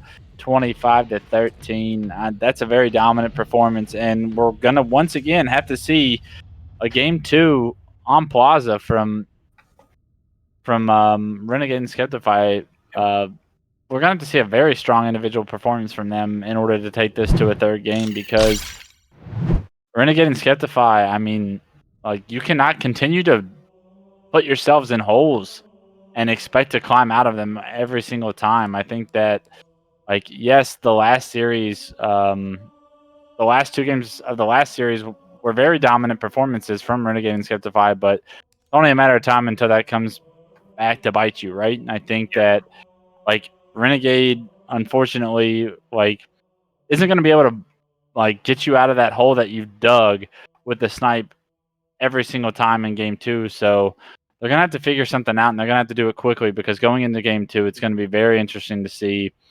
are Tapping Buttons and Machiko going to continue that same pace and continue that same teamwork, because that's going to be tough to deal with. It definitely looks very similar to the last series that we just had. Like you said, Bound and Neptune just completely dominated that first game on Truth. It seems like maybe you're right. Maybe this is a weaker map for Renegade Skeptify. It was a totally different playing field when we switched over to Plaza and then Regret. So, of course, we still have yet to see how that is going to play out. And I also feel like the whole dynamic of Truth is a little bit different now that they don't have the camo in play. Like, I'm used to seeing the camo be a big part of those Truth games. They can, typically swing things in the favor of one team or the other. And not having that in play, I feel like it's a little bit harder for that team to have the comeback potential that they might normally be used to. So I wonder if that kind of affects, Renegade and Skeptify's usual performance on Truth. But regardless, that will be the end of that match. A very strong opening start for Machiko and Tapping Buttons. And as we just get ready for Plaza, I wonder how things will take place here, because, I mean, you give a sniper to somebody like Tapping Buttons, he's going to go off with that thing. No doubt. Yeah, I think I say this about Renegade every time I cast one of his matches. I feel like it's just like his power weapon and power up dominance is always felt on the map. And he is so good about being on time for every single one of them. It feels that's a reason that he's able to have success, but it's not actually going to be Plaza. It's going to be the rig. And that's going to have a snipe on it, but I'm pretty sure they're going to continue to ban camo. So that's one less thing that Tapping Buttons and Machiko really have to worry about Renegade going off with, right? I think if they're able to get sniped, maybe even off the map or wasted or out of the hands of Renegade and Skeptify, that this could really go in their favor as well. We haven't seen Renegade and Skeptify play rig on stream yet, right? I think that there's a lot of mystery to this game too, and I think that bodes well if you're a Tapping Buttons and Machiko fan. Yeah, I would say Rig, amongst the twos maps, I feel like Rig is the most complex, the most difficult one to fully, coordinate proper plays as a team, and two, just because of how intricate the map is in Rig. You've got so many different hallways, and you've got your inside and outside area of the map as well. So it can be harder to coordinate plays. You can have a lot more isolated battles, and it can lead to kind of dramatic swings one way or the other. So Rig's going to be an interesting one for sure. You said Sniper definitely will be in play, so that's going to be a huge proponent of whether or not these teams can kind of pull away. And if Camo's not in play as well, then I mean that definitely frees them up to make some bigger, better plays. So excited to see how things turn out here. Of course, Rig game 2. Yeah, I'm excited to kind of get just some Rig gameplay on the broadcast. We haven't seen it yet in our 2 series, and I think that it also is kind of a breath of relief if you're kind of rooting for the underdogs or the quote-unquote underdogs and tapping buttons and Magico here in this series, because I think that it's exciting to see these guys kind of beat the guys we just saw beat last weekend's champs in Neptune and Bound, and now Renegade and Skeptify. I kind of just expected them to run away with this tournament, and some of these series wouldn't necessarily be close, but game 1 showed otherwise. And Tapping Buttons and Magico, having put so much time into Halo 5, underestimating them was a mistake by me, and I'm kind of looking forward to seeing if they can prove me wrong yet again here in game 2. Well, it looks like you're going to have that opportunity in just a few seconds. I can see things loading up on my screen on the side here. We will be getting into our matchup very shortly. Of course, Sniper is going to be so important in the start of this match. We're going to see who can land, who can grab that to kick things off, and just how these players kind of prioritize this opening strat. They got a lot of different options to take advantage of here. Something that I love to do, and if we don't have camo, then I guess we can't really make these plays happen. There's so many cool camo opening strats that I guess we're going to skip out on. So curious to see how players make their opening strat without that a consideration. I'm kicking things off here with Skeptify. He'll fly forward to the opposite platform and an early kill to start the game. I love that opening. Yeah, a strong opening from Skeptify here, and that's going to be exactly what the red team's doctor ordered, right? Renegade gets the snipe and is able to get away one shot from Tapping Buttons, and now this could get really ugly really fast. Renegade does actually go down as he tries to get away with that snipe. So although Skeptify is able to pick up the kill, at least Renegade goes down with the snipe, and Magico is the one that's going to be picking it up. Renegade does come off spawn and immediately take him out and say, hey, that's kind of my snipe, that's mine. I need you to put it down. And now red team 2v1ing Tapping Buttons, and they're off to a hot start, and this is similar to what we saw them do in game 2 of our last series. Yep, sniper in the hands of Renegade. He's just taking out Magico, of course. Still got his other teammate up on the map, spawning outside on the Carbine side. His teammate now spawned up, so we have a 2 versus 2 situation here once again. Renegade just needs that angle, just needs that information on where they're going to be, and that's exactly what Skeptify can do, is just give him that info, and he can reposition himself accordingly. So right now, T3, very safe position to be, and it looks like they're making an outside push. Renegade's going to have to rotate. We'll see. Maybe he can get an angle over to Nest from here. He can look outside from Tower 2. His teammate's in trouble. He's going to have to back off, and hopefully Renegade can land some shots in, but this is actually a huge 2-on-1 situation. He's stuck on bunker, arguably one of the worst places on the map to be stuck. He doesn't have too many options. Yeah, it looks like he is going to land some hit markers with that plasma grenade onto one of the players for blue, and he's still stuck in bunker. He's going to have to land a no-scope. Does land a nice body shot on the tapping. Does land a melee and buys just enough time for Skeptify to fly across the map and help him out and do a little bit of damage. They go 2 for 1 in that situation. Yes, Renegade dies with the snipe, but Skeptify is there to pick it up and pick up right where he left off. Now Skeptify with a snipe in his hands. Both players just trading places here on Tower 3. Probably the best location on Tower to hang out. You got so many options to escape and stay alive and just milk your life. Renegade with a nice level 5 shot on the kill feed as well, and that's going to be huge as they look for an opportunity to collapse on this ISO player. That's the difficulty with Rig, is it's such an intricate map, and there's so many corridors that it's hard to collapse on that individual player and create that, that high pressure momentum type situation that you would have on a map like Regret, let's say, where it's very obvious where your opponent is going to be. So of course, Skeptify, he will land these beautiful shots though, and you won't need to have these 2v1 collapses if these players are playing as hot as they are right now. Yeah, Skeptify picking up a double there, extending the lead to 6. And Renegade and Skeptify have other plans if anyone thought that this series was going to be a 2-0 with no answer from the world champion and his teammate in Skeptify. And I think that this is exactly the start that you want to see if you want this series to be close and you want this to go to a game 3 and make it interesting. Magico end up I'm assuming he fell off the map. He might have killed himself on some explosive barrels. I'm not quite sure. But it does look like he unfortunately fell to his demise. And because of it, he wasn't there to help tapping buttons in that situation. It looks like because of that, Renegade also got the sniper as well. Just complete snipe control on the side of Red all game long. And like we said, coming into this match, this is really the difference maker. This is what matters most. You can see Tapping flying up. He wants to take advantage of this opportunity, but he has to back down now. Renegade with a nice escape. Skeptify's left alone, though, and he's fighting a battle in a 2v1, and he does get taken down in the kill feeds. This is a good opportunity for Blue, but Renegade's just going to hold him off. He can hold this angle. He gets one nice body shot, and that's all he needs. But it looks like Blue's looking for some sort of a pinch. Not sure where they are just yet, but there you go. White corner right here. Renegade with the missed shot. He will clean up Tapping. Knows the other one's down in basement. He can drop down with the no-scope. Still not landing, but the Magnum shots will do the trick. There's a nice spot.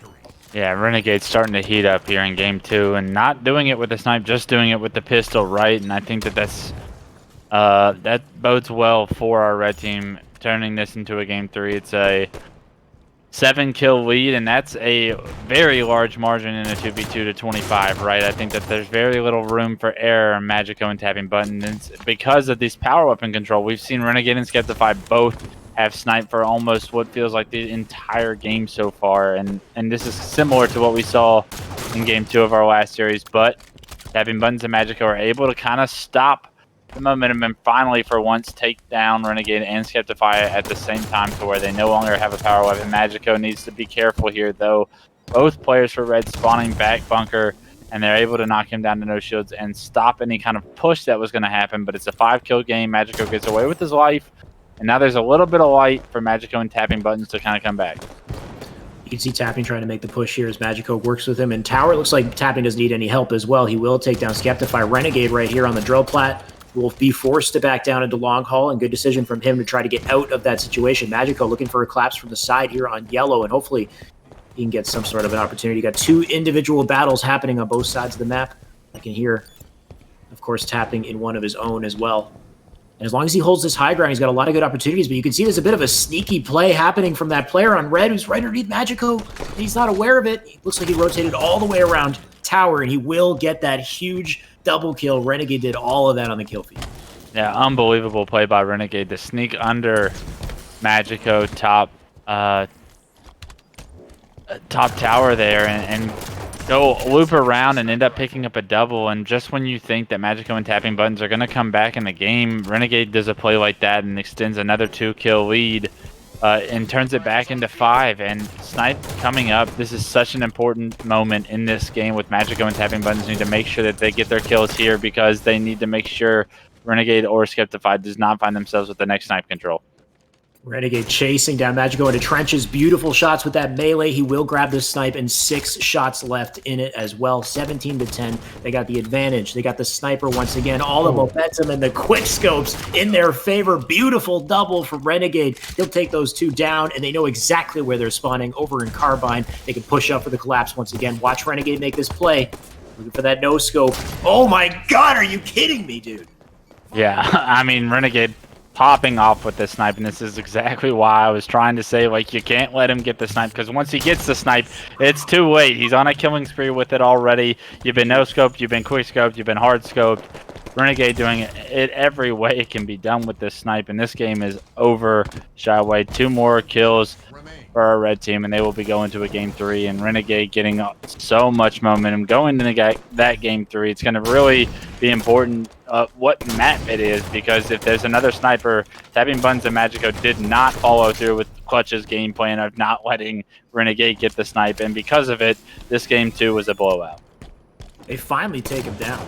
Man was just on a total spree, on a tear. Just could not let him go. And of course, he burns all the ammo in the sniper in the process as well, so it gives them really no breathing room to make any sort of a play with it. He's been doing that all game long. Nice attempt there from Tapping. I'm surprised he didn't get the trade. I don't know what just happened there with the melee, but it just did not work out for Tapping Buttons. And I mean, that just, seals the deal for them, really. 24 to 12. Any trade will do.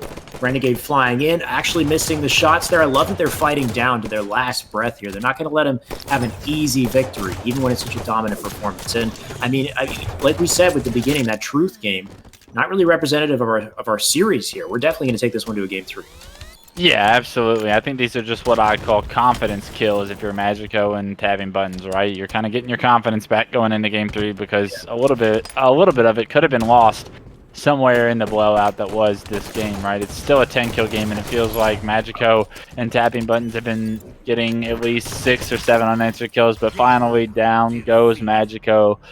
Skeptify picking up a kill to finally end it 25-15, and even with those like 6 or 7 kills that they were able to pick up at the end, trying to make it a storyline, they were unfortunately not able to. And their storyline really lied in the hands of Renegade with the snipe and what kind of damage he's able to do with it on a consistent basis. And that's why I'm always saying, like, when that snipe's coming up, that's the time where you have to win your fights. You have to get the kills, because if the kills go in the favor of Skeptify and Renegade's going to end up picking it up. And then there's not a whole lot you can do, because he's going to no-scope you. He's going to quick-scope you. He's going to do just about anything. He's going to apply his will onto the game. And we saw it there in game 2. I'm very curious to see what our map 3 is in this series, because that could well be determining the outcome right there, right? If it's Plaza, I worry for tapping buttons and Magico. I really do. Not saying that they're not very individually talented players and they can't go off with the snipe themselves, but for some reason, Renegade just has a knack for getting power weapons. Like it's actually pretty crazy how like consistent he is at like the timings that he has in order for these things to just fall in his hands, right? And if that continues, then Renegade's gonna have an opportunity to dominate game 3 like he did game 2. And it wasn't just a matter of grabbing the power weapons. It was the way he controlled them as well. It was just textbook gameplay from Renegade, like just holding, back in an area of the map where he was safe. Worst case scenario, he could play it if he needed to. He burned the ammo if he was ever under pressure. He used it so efficiently and made it so difficult for the blue team to do anything about it. And you got to give credit to Skeptify as well, who was making these sneaky individual plays around him and just trying to pester the enemy team and force the enemy team to focus on him. I had to force and focus in my head at the same time. Anyway, you get the point though. Skeptify is the bait, and Renegade works to collapse and make that sniper, work in that situation. And it looks like we do have Plaza coming up next. So we have another sniper in play. We got the OS this time, which can kind of counter things. So it will be very interesting, of course. But Renegade, if he can put together the same plays that he just did in that last game, then it might be all she wrote. Of course, tapping and Magico one more chance to make this work here, of course. Yeah, I think that it's all about power up and power weapon control. Fortunately for tapping buttons and Magico, you have a couple of opportunities to stop the sniper with an overshield or a plasma pistol or a light rifle even. Like there's a lot more answers in the sandbox to your disposal as far as weapons on a map like Plaza than Rig, because Rig, you got the scatter shots banned in 2v2s, the camos banned in 2v2s, and now you're just getting no-scoped in the face trying to pistol them all day. So this is a great opportunity. There are answers to dealing with a sniper more so on Plaza than on Rig, but will they even have an opportunity to do that? It looks like Skeptify has gone straight for the overshield and has unfortunately gone down. It does look like Renegade swoops in right behind him and picks it up. Everyone on the map has the time on the overshield, but only Renegade actually has the overshield himself. And although all while that was happening, Magico was able to pick up the snipe and try to run away with his life with it. How Renegade swooped in there and grabbed that OS immediately after his teammate died is just beyond me. He'll fly in, of course, he manages to grab Snipe and gets a crazy headshot as he flies by as well. Beautiful idea, though, from Magico to just burn as much ammo as he can, leaving Renegade with only 2 shots left. Of course, he can still go off with these 2 shots if you know Renegade. And something that we know that he doesn't know is there's a bit of a flank play happening on his left-hand side as well. And there it is. Finally comes in. It's Magico, I believe, who came in there with the just the flank. He managed to grab the last shot in the sniper. Yeah, phenomenal strategy by Magico and tapping buttons. Kind of taking the snake bite APG route. You always see them wasting ammo. And that's probably the route I would go if I'm playing against Renegade as well, right? Like, get this thing off the map and let our pistols do the talking, because Game 1 went so well in our favor. Game 2 did not. The recipes are there, and they kind of followed suit. Now that the sniper is completely out of ammo, this is a great opportunity for Magico and tapping buttons to kind of go back to the formula they used in Game 1, and that's teamwork and pistols. And let's try and make this happen. But Skeptify is going to take down tapping buttons in yard as Renegade backed him down off the ceiling, and now Magico does get the trade onto Skeptify, who probably over-challenged there off screen. But Renegade's going to end up cleaning that one up and tie this up 4-4. We got Overshield coming up here in 20 seconds. This is going to really tell the next story of where this lead and who's going to take control of this game. I was going to say, we'll see how these players set up to take advantage, but Renegade completely gave up his position by firing shots in that barrel. They're now aware of the fact that he's in S4, though they don't know where his teammate is. I take that back. His teammate now firing shots from Big Door. They know where everyone is as they just try to position themselves effectively here for this OS. Of course, it's just about to come up here. Skeptify gets a crucial kill, tapping flying in. I believe he grabbed it, and he has it. This is huge. He can probably get some sort of a trade here as Renegade tries to back down. If they work together efficiently, they might be able to just melt him real quick, but Magico flies in off spawn. Great plays from him. Renegade, oh my god, Renegade, don't do it. Okay, he backs off. He backs off. He was trying to go for the back smack there, and that had me a little scared. But I love the movement from Renegade, just staying alive and being such a nuisance. I want to say that's a major blunder by Renegade and Skeptify to not be better positioned in order to get the overshield there. It looks like with snipe control and being S3, like I thought for sure Renegade and Skeptify were going to get that overshield, but tapping buttons and Magico just went for it, and Renegade didn't, so they got it. And with that, they built this 2-kill lead that they have, and now Renegade sees the snipe coming up, but tapping buttons also sees the snipe coming up and sees Renegade sprinting for it, so he's going to try and avoid this from happening. And it looks like Renegade's able to get the kill, but not without tapping buttons doing such a good job of buying time and getting that melee kill, or that melee onto Renegade that's going to stop Renegade from being able to go back for that snipe after picking up the kill. And that overshield is so costly on the side of Renegade and Skeptify, because that was an opportunity missed for them, and a great job by Magico and tapping buttons to somehow, with worse positioning, to get it. And now, yes, Skeptify does have the snipe, but they're down 2, and there's no reason that Magico or tapping buttons really have to press any matter right now. Overshield's not for another 30 seconds. I want to see them kind of slow play this and kind of try and dissect like the setup that Renegade and Skeptify have, because there's no reason to move on the map right now. Overshield's not coming up, and it looks like Renegade and Skeptify weren't prioritizing it the way they should have the last time it was up. Take a look at this setup, though. It looks like Renegade finally managed to take down tapping buttons, but there's a player that's just been hiding in the bottom of the lift for literally like 30 seconds. There he is, finally coming out as Magico, trying to make a sneaky play once again. But Skeptify in position for the OS. He manages to grab it. He's got the snipe, he's got the OS, he's got tapping isolated over on light rifle as he lands that beautiful no-scope to take him out. And of course, Vic here revealing his position on dip. He's going to have to try to back down, but Skeptify looking for that angle, and he slaps him in the head with that shot as well. They know the spawns. They can hopefully... Oh my god, dude, I can't even cast this. Skeptify is going off. Yeah, I mean, that overshield was big, and I think the snipe control was even bigger because it allowed Skeptify the map presence to get it, right? And since then, 5 straight unanswered kills, 12-8, and this is game 3. They're running away with it, and it's all because of the power-ups and power weapons. I can't stress it enough.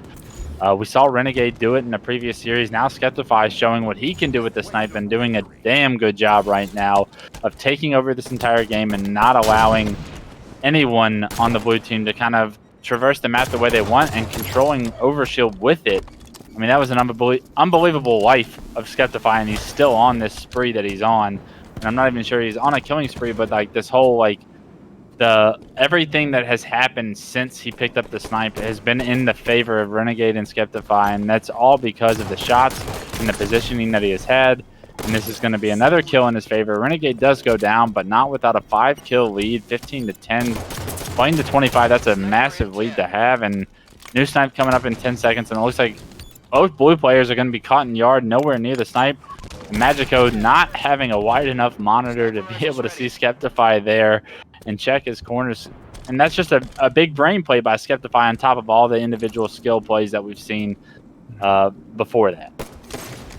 I mean, if Renegade was in Spotlight Game 2, it's definitely looking like Skeptify is in Spotlight Game 3. But as I say that, it looks like Renegade has the sniper now. I'm going to change POV it over to him and see if he can land something nice here. Of course, as I say that, he goes down. Sniper will be down on posters here. This is huge. If tapping can fly in and pick it up, but of course he is focused on that OS, and he misses his jump as well. The OS is still up. I believe he still has time to grab this, and he does. There's a 23 OS grab. That might actually confuse them a little bit on the timing as far as red team goes Pay here. attention to Renegade right now. He has the combo, and this is so important that tapping buttons doesn't let Renegade get the combo off onto the overshield, right? Tapping buttons is able to pick up an assist there with Magico getting the kill, and Renegade still having this combo, wanting to put it to use on tapping buttons. It's so important that tapping buttons knows that Renegade has this combo. Magico learning his lesson from the first time, checks the corner, but unfortunately there's two players there this time, and they're able to pick up the kill. Tapping buttons still having snipe control. Backs down, but then re-peeks Renegade, and that's a beautiful shot from tapping buttons. Now up to him to kind of bring his team back and answer the ring of the bell that Skeptify had with that last sniper. Now it's tapping buttons' job to go off with the snipe to even bring his team to an opportunity to win this game 3. Tapping and Magico definitely still in this right now as Tapping tries to stay alive here on S4. Of course, his teammate down. He has to buy some time, use the rest of this sniper at the very least, as he just fires off 2 shots, and he will unfortunately miss them and go down, leaving 1 shot left in that sniper. We'll now switch over to Renegade and see what he can do. He does manage to find it. Okay, for a second there, it looked like he had 5 shots, but there he goes with the reload. 1 left. An opportunity, hopefully, for a kill here as he rotates with his teammate. He's got his teammate right with him on Nest, and there you go. The perfect lineup at head level as well. And that's 22-14. It's going to be very hard to come back at this point in game 3 in a best-of-3 series in our losers finals as well. Yeah, this game is all but over. 2 kills remaining. There's an overshield coming up in about 10 seconds, but I don't think it's going to matter because Renegade and Skeptify have the position to get this overshield as well. And if they're able to get this overshield, I'm not sure if there's anything Magico and Tapping Buttons are going to be able to do to stop this game 3 from ending and their tournament lives to be over. Overshield's still not up until you see Skeptify on screen pick it up, and that's a great job by Renegade to verify that his teammate's picking it up. He's A-okay. And now let's push it in this game, right? I think that Magico does catch Renegade off guard there, and it looks like the overshield player did have his overshield taken out as well. But it's almost Perfect Halo required to come back right now, and there is a snipe coming up, so there is an opportunity for Perfect Halo to be played, but that's asking so much of the young guns and Magico and Tapping Buttons to kind of pull this kind of a comeback off with only 2 kills to give. I mean, Tapping Buttons is going to have to show us something special. I'll call it the final opportunity, and Tapping's going to have to make it work, of course, as he backs down into yard. His teammate's with him, and he can use him as bait, hopefully. You can see there's a player up on that sneaky ledge once again, and you said Magico learned his lesson, so hopefully he checks there as he pushes up. He has noticed him. He will back down into yard right now. Full sniper, still in the hands of Tapping. If he lands these shots, he'll definitely make a comeback. Red team's a little bit separated right now. They are starting to group up a little bit more, and as I say that, they're both flying in together. I love that by Renegade and Skeptify. They decided to kind of close the gap in between them and finish this game out strong with some teamwork. They take down Tapping Buttons with Snipe. Tapping Buttons was able to do no damage with that sniper rifle. And Renegade and Skeptify able to pick up the last 2 kills and advance in the series after another shaky game 1. They made that comeback. They seem to have trouble on Truth in the early matches. They got not a Truth team. So yeah, sort of dominated on Truth to start it off, but completely reversed that once there was a sniper on the map. And I mean, Renegade popped off in Rig, and I feel like Skeptify really popped off in the middle of this Plaza game as well. We were on his POV for, I believe, what was almost like a killing frenzy there. He was on a real nice spree in the middle of the map, middle of the game, and landing beautiful snipes as well. So Renegade, Skeptify showing no signs of slowing down. They got all the momentum coming into our losers finals we will have up next. Yeah, not a strong Truth team, but a team that is apparently strong at every other map and is going to continue to advance in our tournament. Skeptify and Renegade, if there's a snipe on the map, you can't let them get it because both of them are capable of taking over the game as they've shown. Let that be a lesson to whoever they're about to play next, because if I have my notepad out and I'm competing in this tournament, I'm like, yeah, let me make sure Renegade and Skeptify don't get sniped, because they kind of take over, and it's almost impossible to stop after that, right? Like, yep. The no scopes and the quick scopes that we're seeing, like, you can't stop a player from hitting those shots. Like, eventually they're going to hit those shots, and if you just don't peek, then they're going to get the overshield, and then you don't have an answer for that because they have 3 times your shield, right? So great recipe for success if you're Skeptify and Renegade. Just figure it out on Truth, and you'll make lives a lot easier on yourself here later on in the tournament. I completely agree. Overall, though, great run from Magico and Tapping, who managed to take down Saiyan's team, getting up here to this point in our losers semifinals. So they will unfortunately exit at this point. We will have Renegade Skeptify move forward into our next matchup, losers finals, and this will be against Gold Star BR's team. So Gold Star BR and Legend, and they've been playing very, very well so far. It's Sab, isn't it? Is it Sab? It Sab and Gold Star are playing together, I believe. My apologies. Precisionite Legend Grand Finals, dedicated Grand Finals. We will get there, of course, soon. So losers finals coming up next. We will be right back with more Halo action. Don't go anywhere. We'll be right back.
And we are back with our Esports Arena Online Halo 5 2v2. I'm Shyway, joined by Clutch once again, and we got no time for introductions. We are right into our Losers Finals match. Of course, this is Gold Star, Sabinator, Renegade, Skeptify going up against each other. Truth, Slayer, they're opting to not use the camo, so this is going to go down to pure gun skill. We don't have too many weapons to fight for.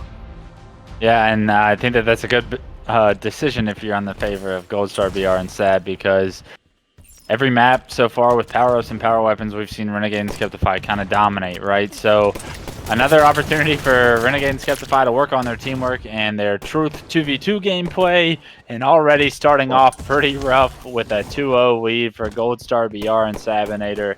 And right back to where we left off in the past two series, a rough start for Renegade and Skeptify in Game 1, but don't expect this to continue throughout the series. Well, so far they do have a 3-0, I take it back, a 3-1 lead right now as Sabinator puts some nice shots into red window. That player Jay will back down to bottom red base. Sabinator is not going to bite just yet. I take it back once again. He'll fly it up on Skeptify, and Skeptify will get the kill. That's 2 up against 1. Let's see what they do with this momentum. Yeah, good shots by Skeptify right there.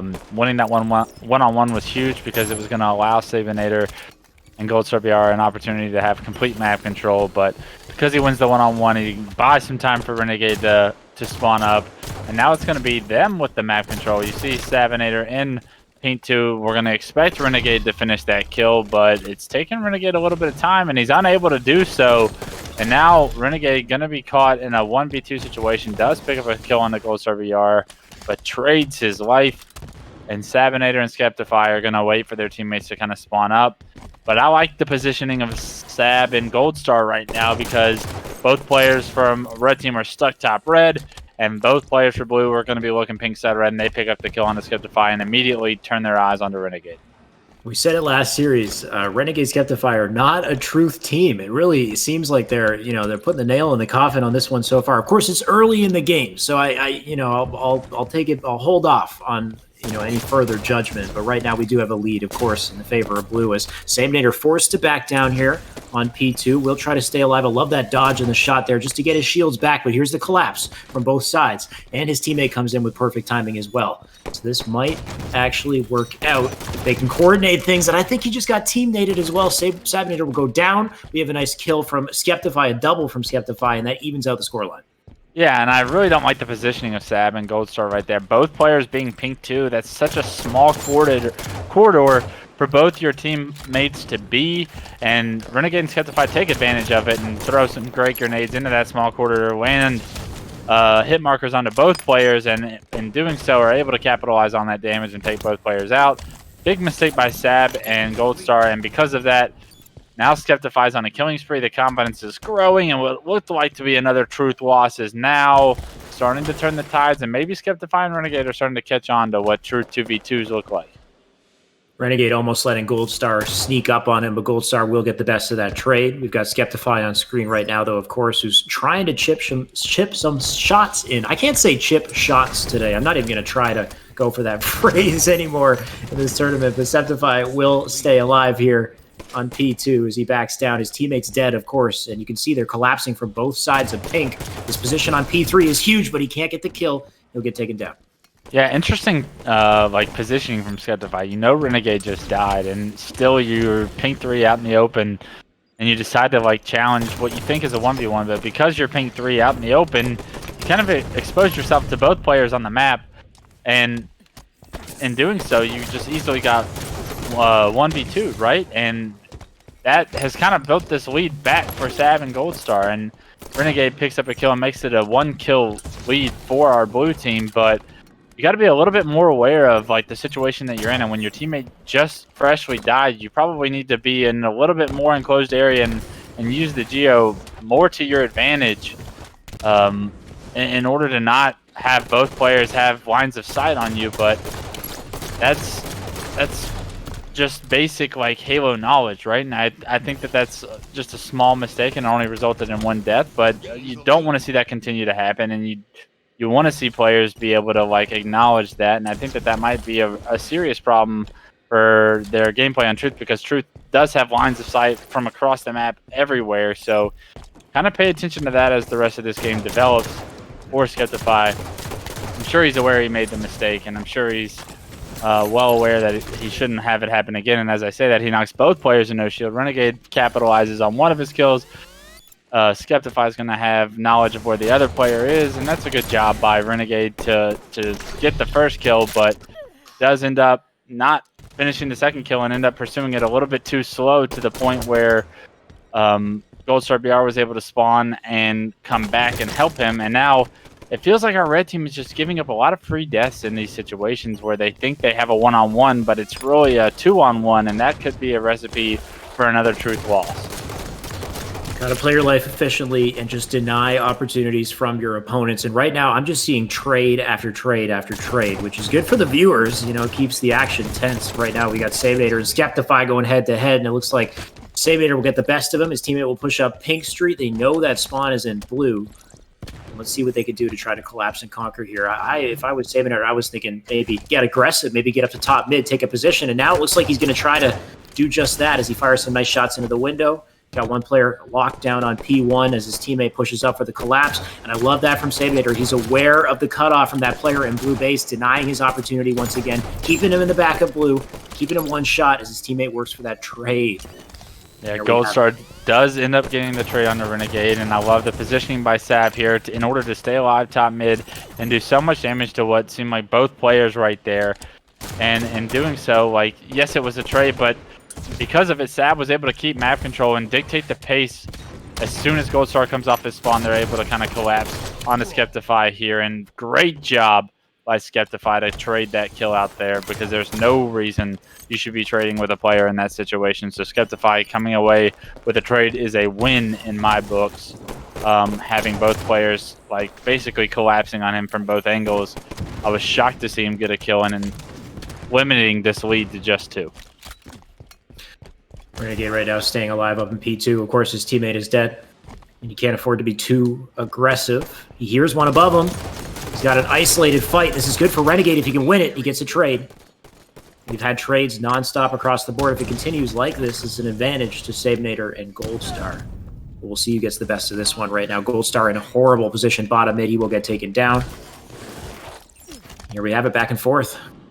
Yeah, by far the closest game we've had on Truth so far today. 20-19. Sab and Goldstar both stuck top red right now, and great nades from Goldstar and Sab to get the kill on the Renegade Pink 2, and I love that they're instantly flying up the top middle in Pink 2. They spot Skeptify, and Skeptify needs to stay alive but can't do it off screen, or on screen, I'm sorry. Goldstar BR is able to take him out and comfortably build this 3-kill lead, and now what was once a 1-kill game becomes 3, and when playing to 25, every single kill is going to matter, and 0 mistakes can be made from Renegade and Skeptify from here, and Renegade doing a phenomenal job catching Goldstar BR R1 now, and the map control just keeps going back and forth, and I want to see one team kind of take advantage of the map control, and you see both players stuck top red. This is a tough position for Sav and Goldstar. Good opportunity to collapse here for red. Like you said, you can see both players moving out to Pink Street. Skeptify looking for an opportunity here. He's got his teammates tossing in nades from top mid, and he might just have a chance to push up on Pink Street. But it looks like he doesn't want to do it just yet. He'll back up. He's going to work with his team. Both these players on blue doing a great job of just staying alive, being pesky in red base. There's no camo. There's no real need to leave the base and to, maneuver from this position. As long as they can stay alive and chip in damage and just force one of these players on red to make a bad play, they can keep this lead in their favor. It's a narrow lead they have so far. You can see John right up on top car here. Somebody wants to make a play, but nobody's budging. And the score is too close to make any risky plays happen just yet. But John might be getting some hit markers over on the car. Skeptify right now, top mid, literally just backing him off. Nobody wants to move across that 50-yard line. Yeah, we're seeing it from Skeptify's point of view, but I love the damage that Sab was able to do. Sab was able to hold off Renegade and Skeptify there from the window, and eventually Goldstar BR is going to be taken out in the bubble, and it was only a matter of time. I really didn't like the push that Goldstar BR had onto the bubble, because once you're there, it's so difficult to get out of there, right? But you got to try something. I feel like they were eventually going to get collapsed, and now it's Sab's turn to get collapsed on. He gets knocked to no shield front to base. You got to think that his teammate is going to finish this kill, but Sab doing what he can to stay alive. Renegade taking him out and tying the game right now. Goldstar BR going to be sprinting away with his life, But no, he's not. Skeptify is going to be able to finish him, and now Renegade and Skeptify are looking to win a Truth Slayer. The impossible might happen. Unbelievable teamwork we've seen here towards the end. Yeah, and that's a scary precedent as well for the rest of this series. If they take this Truth game, I mean, we got, potentially Rig, Plaza, a lot, more unfortunate circumstances that could take place here. But of course, it's not quite over just yet. Renegade finally taking advantage of that silenced pistol up on P3. He can lay in so much damage from up here, and it looks like he spotted Sab. That'll seal the deal, 25-22. A hell of a momentum shift in the end there. Remember, it was 22-20 in the favor of Blue, and they got 0 kills, 5 unanswered kills towards the end of the game to switch things over. That's unfortunate if you're on Blue team, because I feel like it only gets tougher from here. We've seen Renegade and Skeptify play together. And Truth was their worst map. They only just, leveled up as we got that sniper in play. Yeah, if you didn't beat them on Truth, having any belief that you beat them on any other map is going to be pretty tough to have faith in, because we've seen the damage that they've done on every other map so far, other than their Truth gameplay. The game was really decided when both Sab and Goldstar were stuck top red, and they really didn't have an answer of how to get out. And they tried to slow play it. They tried to dissect what Renegade and Skeptify wanted to do, but Renegade kind of held down top middle, and Skeptify kind of held down top car. And Goldstar, making a crucial mistake of trying to push Bubble in that situation, gets caught with his pants down, right? I mean, like, once you get to Bubble and you're not able to win that one-on-one top car, you're now stuck in Bubble. You can't go top red. You can't go back to top red because you're going to get double teamed on your way back. And then, like, you can't push the guy top car because you're going to get double teamed from top middle. You're kind of at a loss in that situation. Yeah. And you're definitely regretting that as a push from a Goldstar BR perspective, but it's a learning process. And I guess that, like, you got to learn from your mistakes. And I don't know what the right answer was, because getting Renegade off top middle is also an impossible task at sometimes, especially in a 2v2 with no power weapons. But that's the way the chips fell, right? You're going into game 2, you got to rebound, you got to make sure that you get overshield, you get snipes, because you're very aware of Renegade and Skeptify as players, and you're very aware of the damage that they're able to do with these power weapons. So I'm looking at a hot start for them. Well, we're going to have to find out. Of course, we're jumping right into our match here. I am on board with Skeptify to kick things off, and it looks like you guys are too. Perfect. As he flies up in the OS here, he's going to try to grab it. It looks like that's going to be a burn, so that's a good thing for the Blue team, as they managed to get 2 nice quick kills. Goldstar BR kicking it off with a double once again. The sniper and the combo in the hands of Blue. That's great if you're Blue team.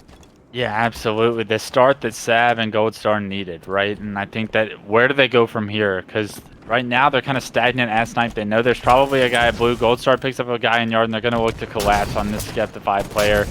Top dip, and Sav hits an amazing no-scope, and that's the door open for them to kind of get map control as well as snipe control. This is phenomenal if you're a Blue team fan right now, and I love the rotations in the yard, and just to keep these players on red team guessing where is the sniper located. And I mean, Goldstar BR starting off hot, 3 kills immediately go in his favor at the start of this game, 4 kills go in his favor. He is on fire to start game 2.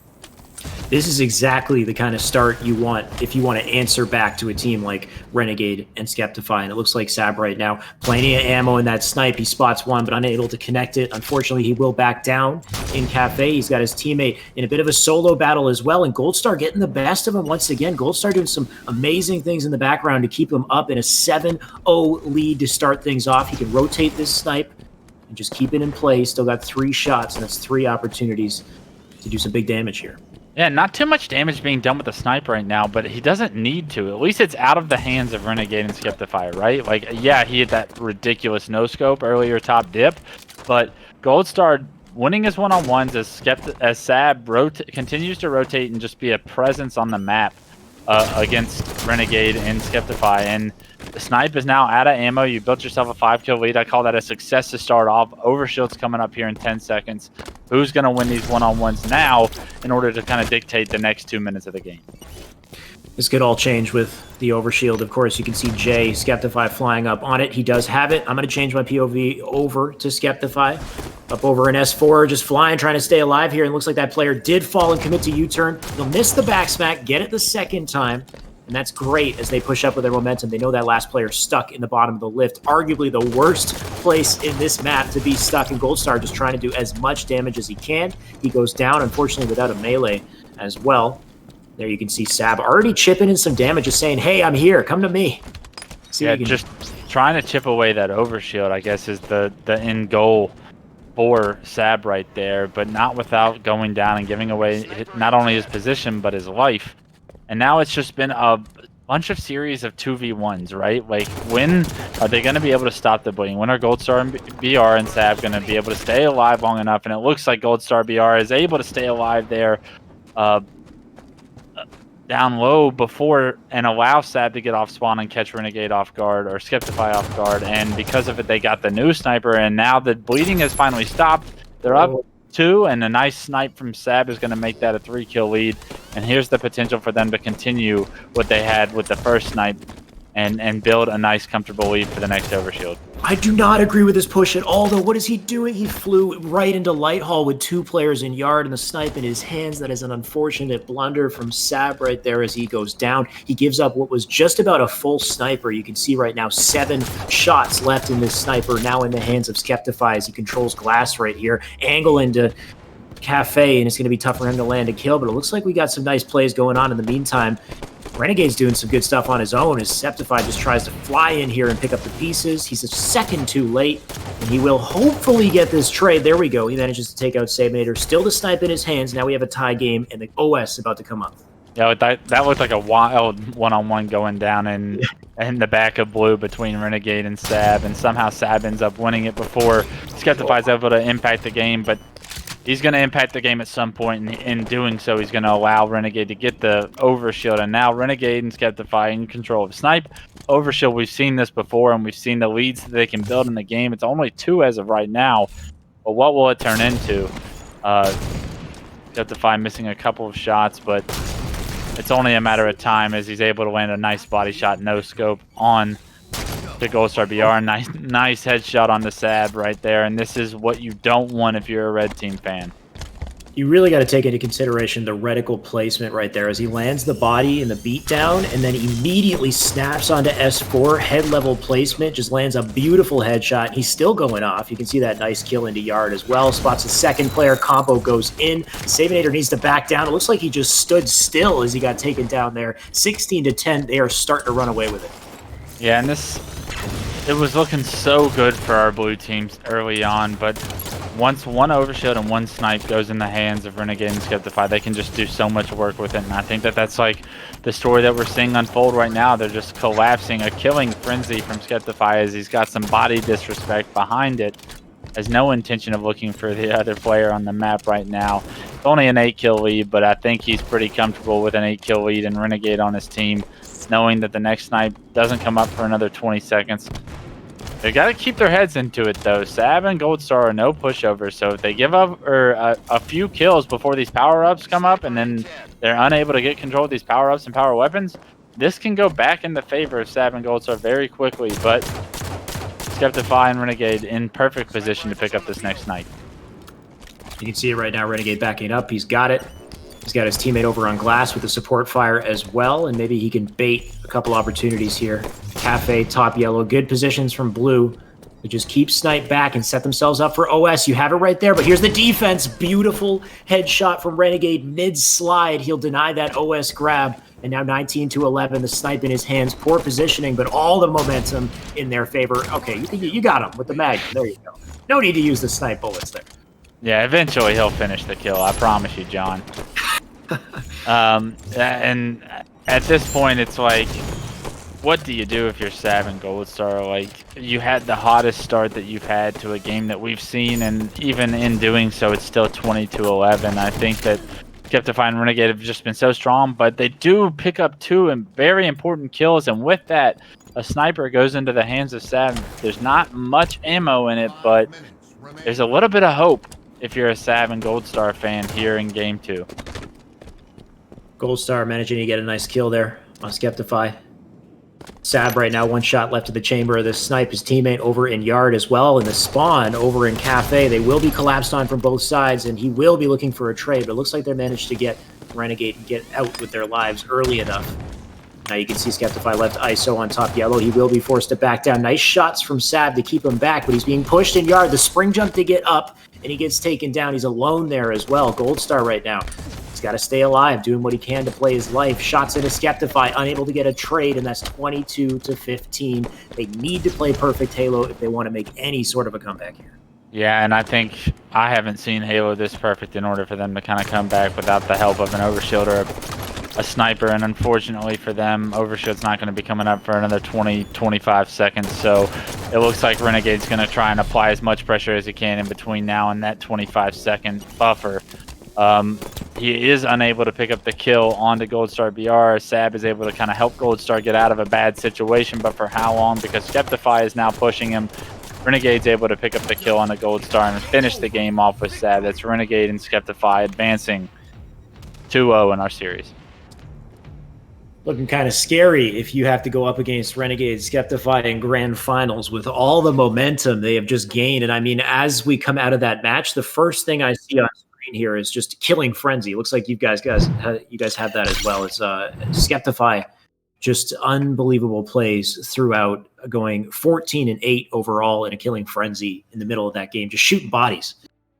Yeah, I haven't seen Skeptify play from his point of view enough, but he's proven in just a few series that he is very lethal with power weapons, just as much as Renegade, right?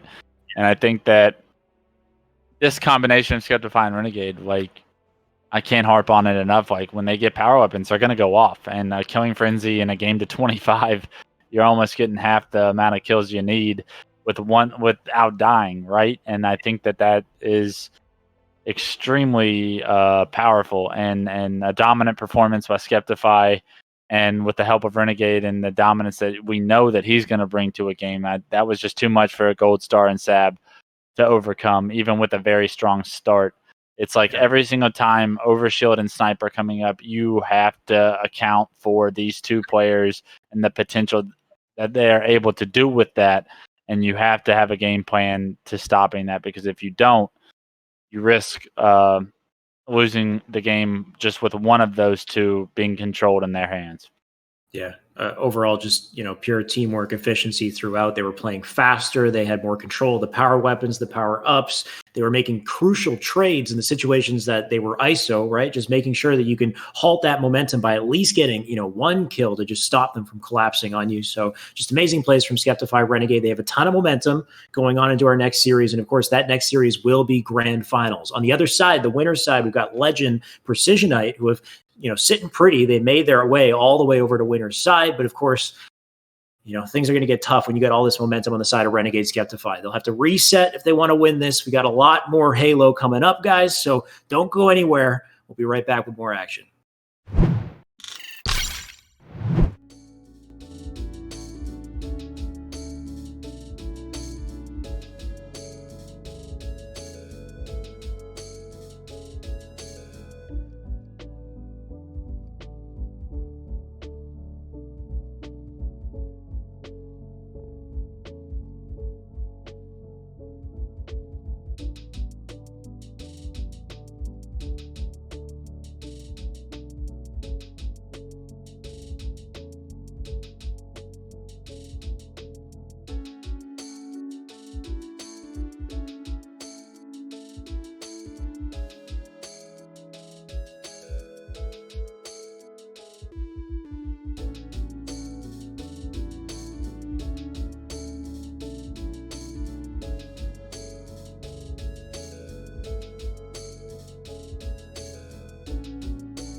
And we're back once again. Esports Arena Online Halo 5 2v2, our grand finals. On the winner's side, you got Legend, Precisionite. On the loser's side, you got Renegade and Skeptify. I am, of course, joined by Clutch. Clutch, you're going to bring us into this matchup. Yeah, coming into True, this is going to be the grand finals. Renegade and Skeptify have another opportunity to prove us wrong on their Truth gameplay. They did a little bit of it last game, but it was a super close one. So, you know, they want to kind of redeem themselves. And having been knocked into the loser's bracket, they're going to have to win 2 best-of-3 series. And they need to start the first one off hot in order to kind of build that momentum and have it ride into the second. So they're going to be in doing so, starting off 2-0. And Skeptify having some great shots at the start, and picking up a 3rd kill is going to be Renegade, and a 4th perfect kill for Skeptify. And this is exactly how I wanted to see Renegade and Skeptify start off the grand finals. It's by rotating perfectly on Truth and continuing to develop what has been a shaky map for them throughout this tournament. Can't say I'll be surprised if both Renegade and Skeptify come out hot in the beginning of this series, and we're seeing it right now. An easy backsmack opportunity for Skeptify. Shots into bottom mid as well. Legend kind of in a rough spot, and Skeptify looking to take advantage. He will take his shields, force that player to back down to P2 as his teammate spawns up with them. And, oh my god, look at that prediction nade. Nice damage coming in as well. It looks like they're just going to keep these players back for now. Yeah, and I think that this is a crucial moment for Legend and Precisionite to pick up a few kills before this game, and this lead starts to get out of hand for Skeptify and Renegade. And as I say that, Precisionite wins a huge one-on-one on the Skeptify and kind of narrows that gap that was 3-4 kills to just 2. And now Precisionite, still in control of Pink, is going to be able to lay some nice shots down across the map onto Renegade and allow their team an opportunity to kind of come back in this game. But Renegade gets his shields back, takes down Legend, and builds that lead back up to 3. Precisionite and Legend not having the same kind of dominance we saw in the winners finals that we need to see out of them if they want to call themselves champions. But I'm loving what I just saw from Precisionite right there with a nasty kill, and the follow-up from Legend. That's 2 nice kills. That evens out the score just about at a 7-6, as Precisionite has a great spot here up on P3. You can also hear those players below. Shots into bottom blue base. His teammate up on top mid. We got a player pushing up through P2 for the challenge as well. And it looks like he came back around for some shots in the back. Nice trade from Legend just to keep things in play here. We're going to have a 1v1 center map. Legend, Skeptify, as he backs down to stay alive. Yeah, this is a major moment in this game as well, right? Like, this game is, they've brought it back to just 1 kill. Skeptify has caught Pink 1. Great teamwork out of Legend and Precisionite to throw the nade and have one hold the angle with the gun. Skeptify is forced to thrust back and gets taken out. Now Renegade's top mid by himself. Is he going to be able to buy time, stay alive? He is behind the shield. It does look like he's able to stay alive somehow, even though both players are focusing on him long enough for Skeptify to come off spawn and take down Legend. That was a phenomenal job by Renegade right there to just buy enough time. Of course, Precisionite alone right now. Needs to stay alive and just milk. There you go. His teammate is spawned. He's firing in, and you can see Precisionite collapse with beautiful timing right there. He can't get both. Unfortunately, Renegade will stay alive. Just try to play his life here for a little bit. We'll see who we jump on board with. His Legend right now, just trying to live in bottom mid, but does get taken down immediately. Yeah, and back and forth this is going to go, it looks like, because Precisionite and Legend have done such a good job of answering the bell to the kills that Renegade and Skeptify are running away with, right? And it wouldn't surprise me if we see a lead change here very soon. It's tied up 12-12 in a major one-on-one with perfect shots from Legend off screen. Is going to have onto Renegade, and that's just a phenomenal job of keeping composed for these young players and these new up and coming players, right? Precision Knight and Legend. I know they play a ton of Halo 5, but we haven't seen much of them in the circuit just yet, and they've done a phenomenal job of not letting Renegade and Skeptify kind of run away with this game one, which is very likely to happen against players that are world champions in Renegade. They might actually start to pull away right here. As I say that, though, Renegade gets a little bit average there as he tries to ego challenge a little bit on top car, and we have 13-14. Legend Precision Knight now up.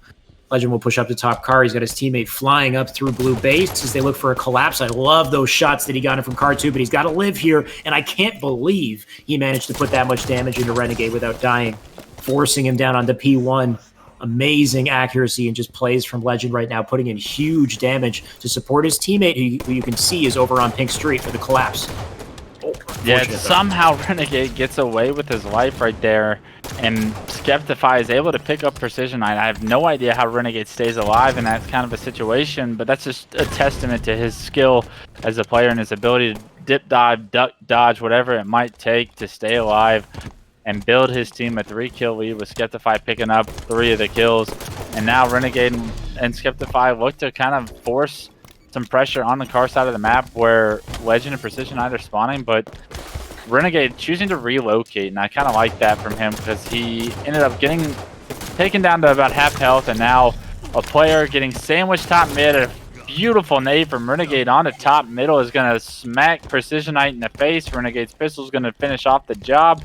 And before you know it, what was a tied game at 12-12 is 19-14. Renegade and Skeptify are really starting to heat up, and no better time to do it than the grand final. Just look at this gameplay from Renegade right now as he stays alive narrowly in that situation that he should have lost that fight to Precision Knight to begin with, but he lives, gets the combo out, gets the kill, and now we have a 21-14 scoreline, which literally 30 seconds ago was just about even. They've completely run away with this, all the momentum in their favor. Renegade right now angle into the back of red base, his teammate up on car. They can make a collapse play. Actually, no, he's right with him on top mid. Renegade will make the rotation right now, and we'll see how they work together to try to collapse on this car bubble. Remember, last time we had this situation, played out very differently. I was going to say something else, but it looks like we got some early trades here. Renegade with the beautiful double kill and 2 kills remaining to seal out this first game.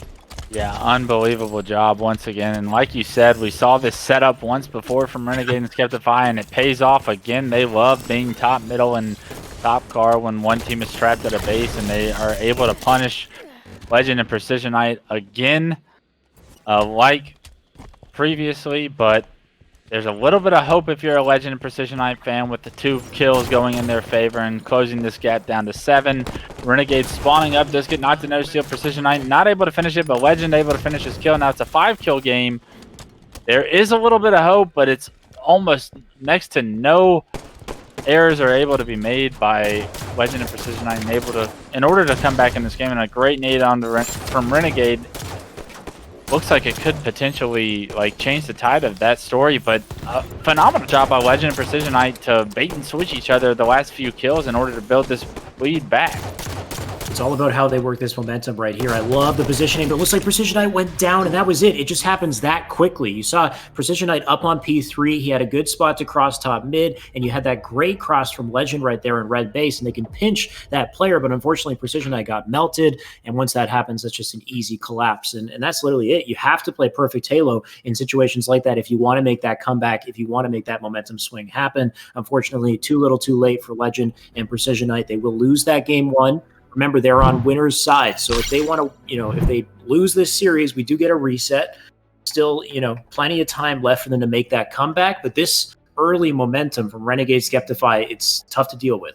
Yeah, I'm not sure if you lose this next game too, and you don't take the first series to a best of 3. Yeah. The momentum that Renegade and Skeptify have coming through losers bracket, beating the teams that they've beaten, Bound, Neptune, everybody, and pretty handedly, right? It feels like it's almost going to be pretty impossible to stop. And I kind of feel for Legend and Precision Knight for having such a hot winners bracket run that they kind of got iced in a way. Yeah. And that momentum wasn't able to be gained on their side because they had to sit there and watch Renegade and Skeptify kind of dominate the competition and build this confidence that they have now going into this game too. But I mean, that's part of a double elim bracket, right? Like, it's never over until it's over, and a team isn't out until they're knocked out of the tournament. And Renegade and Skeptify are doing a phenomenal job of continuing to build teamwork and figure out how they're going to play. And we started watching them play a truth game. They got smacked. They lost the next truth game, and then the last two truths they played, they've won pretty handedly. And it's only like we're watching this team continue to develop their teamwork and continue to improve today. And that does not bode well for Legend and Precision Knights favors going into the future maps, right? Yep. I got you. Just getting ready to jump into our next game, of course, switching myself over to Observer so we can cast that. But like you said, this is an unfortunate situation for Legend Precision Knight. And it was an interesting point that you brought up about them being in winner's side of grand finals and just having to kind of sit there and get cold, while Renegade and Skeptify are just winning series after series and playing these maps over and over at a very high level and just carrying that momentum onwards into this series. Of course, Plaza, Slayer coming up next, the sniper in play. We've seen Renegade, Skeptify go off with it. Last thing you want to do is have it in their hands. Of course, we have the OS that can counter things as well. So a lot going on in our opening strat here. Yeah, I think that, like, if you're Legend and Precision Knight, you've watched Renegade and Skeptify kind of take over every single Plaza game with the snipe, with the overshield. And that's got to be in the back of your mind when, like, thinking about strategies in order to kind of win this game too and take this first series in the grand finals to a game 3. I think that, like, you were very aware of who Renegade is as a player, and Skeptify has shown you even just today how lethal he is with some of these power weapons. So it's important that you have a strong break and you're able to get the power-ups and power weapons. And Precision Knight doing a phenomenal job off the start, getting that overshield. And Renegade going immediately for the combo is going to try and find Precision Knight. But Precision Knight is going to find him first with the snipe, taking him down. And now both Precision Knight and Legend are going to have control of the map. Overshield and snipe onto Precision Knight. I love the start from our red team and the opportunity that Precision Knight now has. Great snipe that we saw from Precision Knight. He is pushing forward on light rifle. He doesn't realize that little cross from loop, that it might not matter. I love that body shot. He'll fly in for the chip shots, and Skeptify just milking his life. He could not kill him. I have no idea what just happened in that battle, and Skeptify will rightfully so shoot his body, because that is an unfortunate choke with the snipe. Yeah, that cannot happen if you want to win a grand finals, and that is not only just a major kill and an opportunity loss, but a confidence drainer if you are Precision Knight right there. Like, you had overshield snipe, the player was right in front of you, no shield, you missed every shot, and with that goes a lot of confidence. Like, especially if that's my teammate and I see that, I'm like, yo, what just happened? But you got to be able to rebound. You got to do it fast. And I don't know a ton about Legend and Precision Knight and how their mental game is, but they're able to pick up a kill and building your confidence back and making sure you stay in it and that it doesn't continue to snowball is so important. Legend is going to continue to do so and picking up a nice no-scope headshot with the pistol right there, making this a 2-kill lead. And the damage has been neutralized with that big overshield snipe lost. Like, it hasn't amounted to anything significant. You still got a 3-kill lead, 4-kill lead, and you're starting to build it back. I was going to say, if there's any player who can give Precision Knight that confidence, it's going to be Legend. He was popping off with a snipe right there. They still have that lead 7-4 right now as we're on board with Precision Knight, just laying down that chip fire. The OS is up. This is a huge moment in this game here for potential swing in momentum. You can see him with the defense on a Renegade. Out of ammo right now, though. He can't do too much to lend any fire, but I like that from Legend, flying in for the burn, cutting their losses as minimally as possible. And right now they're both dead, though. We have that quick comeback in momentum. We're going to switch things over with Renegade. Yeah, a couple shots missed there that could have secured you an overshield, but it's not the worst thing in the world. Like you're saying, Renegade didn't get the overshield. And because of that, they're not going to just get this snipe for free. You're going to be able to contest it. You're going to be able to fight for it. Great positioning by Precision Knight and Legend right now. They find Renegade bottom middle by himself. They have an idea of where Skeptify is. They may not know exactly. Now they for sure do, as Precision Knight gets into a one-on-one with them. Snipe just came up, and it's in the hand of Legend, and another opportunity for them to kind of make a statement. Legend has to stay alive here, just narrowly escaping those shots from Skeptify, and I love that little body shot that he got with the quickscope, but Precision Knight needs to clean that up, and once again, we're seeing the situation with Precision Knight. Skeptify, he's got to clean these kills. If he can grab the snipe on his way out, that would be huge, but unfortunately, he was unable to pick it up as well. He's now trapped in the bottom of the lift. The players push up. His teammate finally with him as they fire in this damage here and just try to retake control. That snipe is still, I believe, down on the floor as he gets a nice kill on Garbage Truck. Still not picking it up. I'm not sure where it is at this point, if it's despawned or what. But and to be honest, like, the snipe despawning right now is not the worst case scenario if you're Legend and Precision Knight. At least it's off the map and not in the hands of Renegade and Skeptify. Yeah, you definitely prefer to have it in your hands, but worst case scenario, it's despawned, and that's going to be one less power weapon that you get your face ripped off of from Renegade and Skeptify. You've got a 3-kill lead. You've done the work so far in this game to kind of build this lead and continue to build it. Hopefully, if you're a fan of Precision Knight and Legend, Overshield's coming up now, though, and that's what everybody needs to be focused on. Overshield will not despawn. In fact, it does look like it's going to be coming up, and Renegade's in perfect position to pick it up.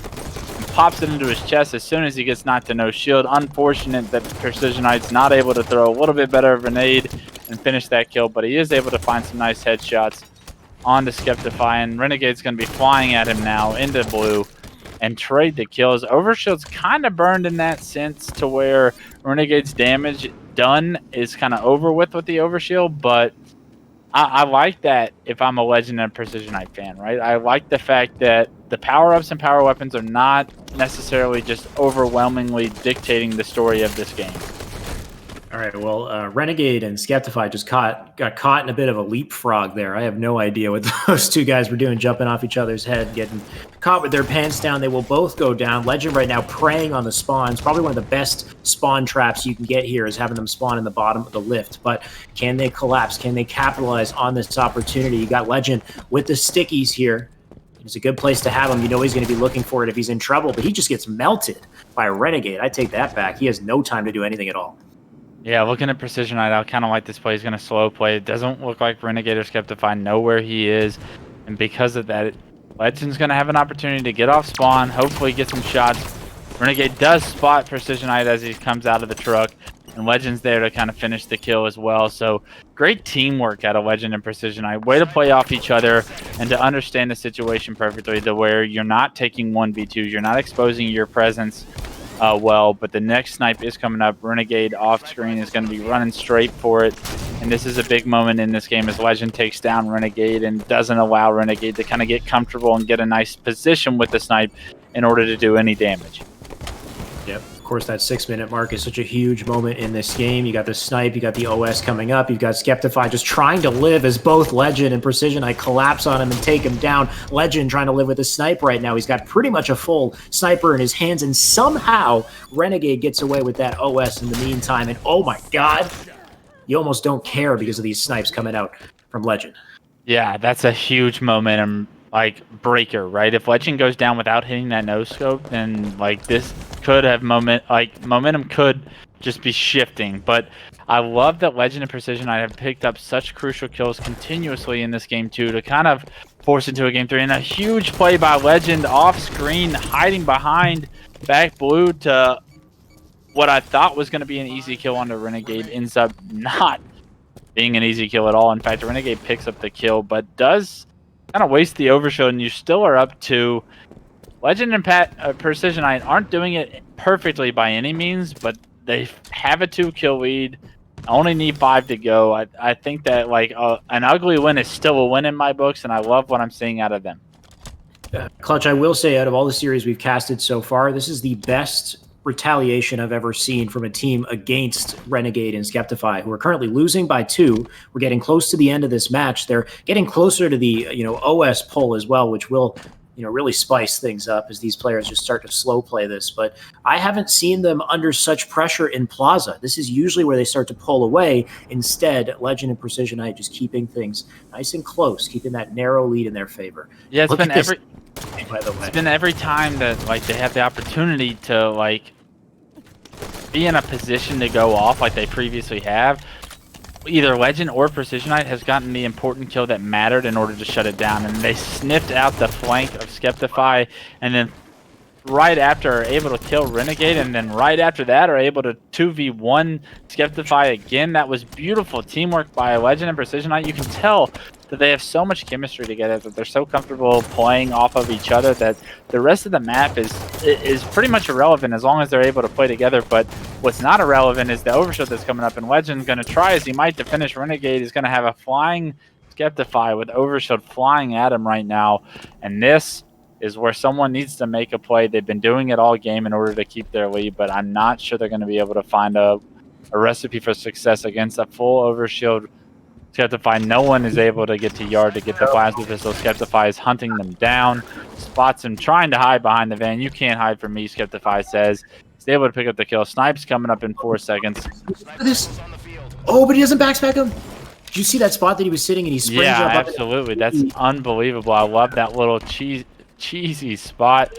Not designed by the artist by any means, but love seeing new little spots like that as the game continues to grow. Like Halo 5's been out for 3 years, and I've never seen someone in that spot. So Precision Height, that's hilarious that you found it. But unfortunately, and what's not funny is that now they're hunting for your teammate who cannot find himself in a spot like that. And Precision Height getting out of that spot for now. This is a tough spot, right? Like, do you play passive and wait to get your face ripped off by Skeptify, or do you try and, like, play pressure? It looks like Precision Knight's going to apply some pressure, and Skeptify gets caught thrusting out towards him with the snipe. And now Precision Knight has the snipe. That was an unbelievable slow play by Legend and Precision Knight. Legend goes down, and Precision Knight goes down right after 24-25. And that's going to reset the bracket. Oh, what a blunder in the end of that game there. I just, didn't get a chance to really comment on it, but Precision Knight thrusting forward, just praying that he gets that quick no-scope for the kill with no shields left whatsoever, giving up his life there. Yeah, sure. I mean, in the off chance that you have God aim and you headshot Renegade as you fly back in, that would have been great, but that was such a risky play. 24-24, he dives in, no shields, and he pays the price. It's a 2-0 lead, and actually that's a reset on the bracket right there, unfortunately. Yeah, I think that, like, where did it go wrong at the end, right? Like, Legend dying top snipe is kind of unacceptable, but after Precision Knight kills Skeptify with snipe, like, you gotta figure out a way to 2v1 the last player alive. You have an idea of where he is. He's probably in blue, which he was at the time. And you need to sandwich him fast. I think that they made a major mistake of Legend staying at snipe and allowing Skeptify to spawn what looked and appeared to be loop side of the map and get caught, and Legend gets caught off guard by that spawn. I think that, like, you have to start relocating. You have to get near a teammate, especially when it's like 24-23, right? Crucial mistake. And they're going to pay for it by resetting the bracket and not going to a game 3 in the first series. But now we have the grand finals on our team, and Renegade and Skeptify, even though game 2 is close, like, they're still on the same heater that they're on, right? Like, momentum is rolling in their favor, and it's only continuing to grow. And how many plays did Precision Knight and Legend make in game 2 and still come out with a loss? Quite a few. Yeah, they had the lead throughout, right? They were maintaining a very narrow lead throughout majority of that game. It looked like they had it. They had the snipe. Of course, they couldn't catch that one player in the bottom of the lift hiding there, but he didn't manage to do anything in that situation either. It's just, I guess, really coordinating plays effectively in the very end there. I felt like there was just too much of a solo aggro play, just hoping to get that kill in the 24-24 situation. Maybe his options were pretty limited as well. I mean, he was, kind of, isolated in the situation that he was in. So it's just unfortunate that things transpired the way that they did. They have another chance here. We're about to reset things. I can see we have Clutch, who still has to join us in the Observer here, I'm coming. And then we will jump into our game. I'm just excited to get into this. We got a reset bracket. We got Truth once again. I was buying some time for Legend and Precision Knight to take a deep breath Suspense, and reset, right? Now, just reset. Like, as Snakebite would say, like, let's slow it down, reset. Like, they're very close games. I mean, like, by no means are they out of it, right? Like, even though it was a 2-0 and the brackets reset, and Renegade and Skeptify haven't lost a game since playing Bound and Neptune, I think. There's still a lot of hope. Like, that game 2 was pretty much yours. You just kind of choked at the end. I think that, like, If game 2 was a blowout, I wouldn't even watch this next series. I'd just go eat the pizza that's sitting in the kitchen. Yeah. But this could be a really close series, like this second best of 3, and I think that there's still an opportunity for Legend and Precision Knight to win this tournament. We're going to find out right now. Renegade flying up through Pink Street. He's already in Pink 2. Looking for an angle up on Red. For whatever reason, the Red players didn't really fly off spawn. Very passive play off their spawn here, but honestly, you know, maybe I'm the one who doesn't know anything here because they're clearly getting the best of the opposition with a 1 kill to start. Some nice nades coming into P2, but Renegade will stay alive. His teammate, of course, spawning up behind him somewhere in blue. And we'll see what they can do to find some sort of an opportunity to swing things back here. Slow opening. Yeah, and both Renegade and Legend choosing to kind of back down from that one-on-one and wait for a better opportunity to get a kill, right? And that says a lot about both these players because Renegade does not back down. And I think it's interesting that he's choosing to just control Pink right now because the Renegade I know just flies at people and fives at people, right?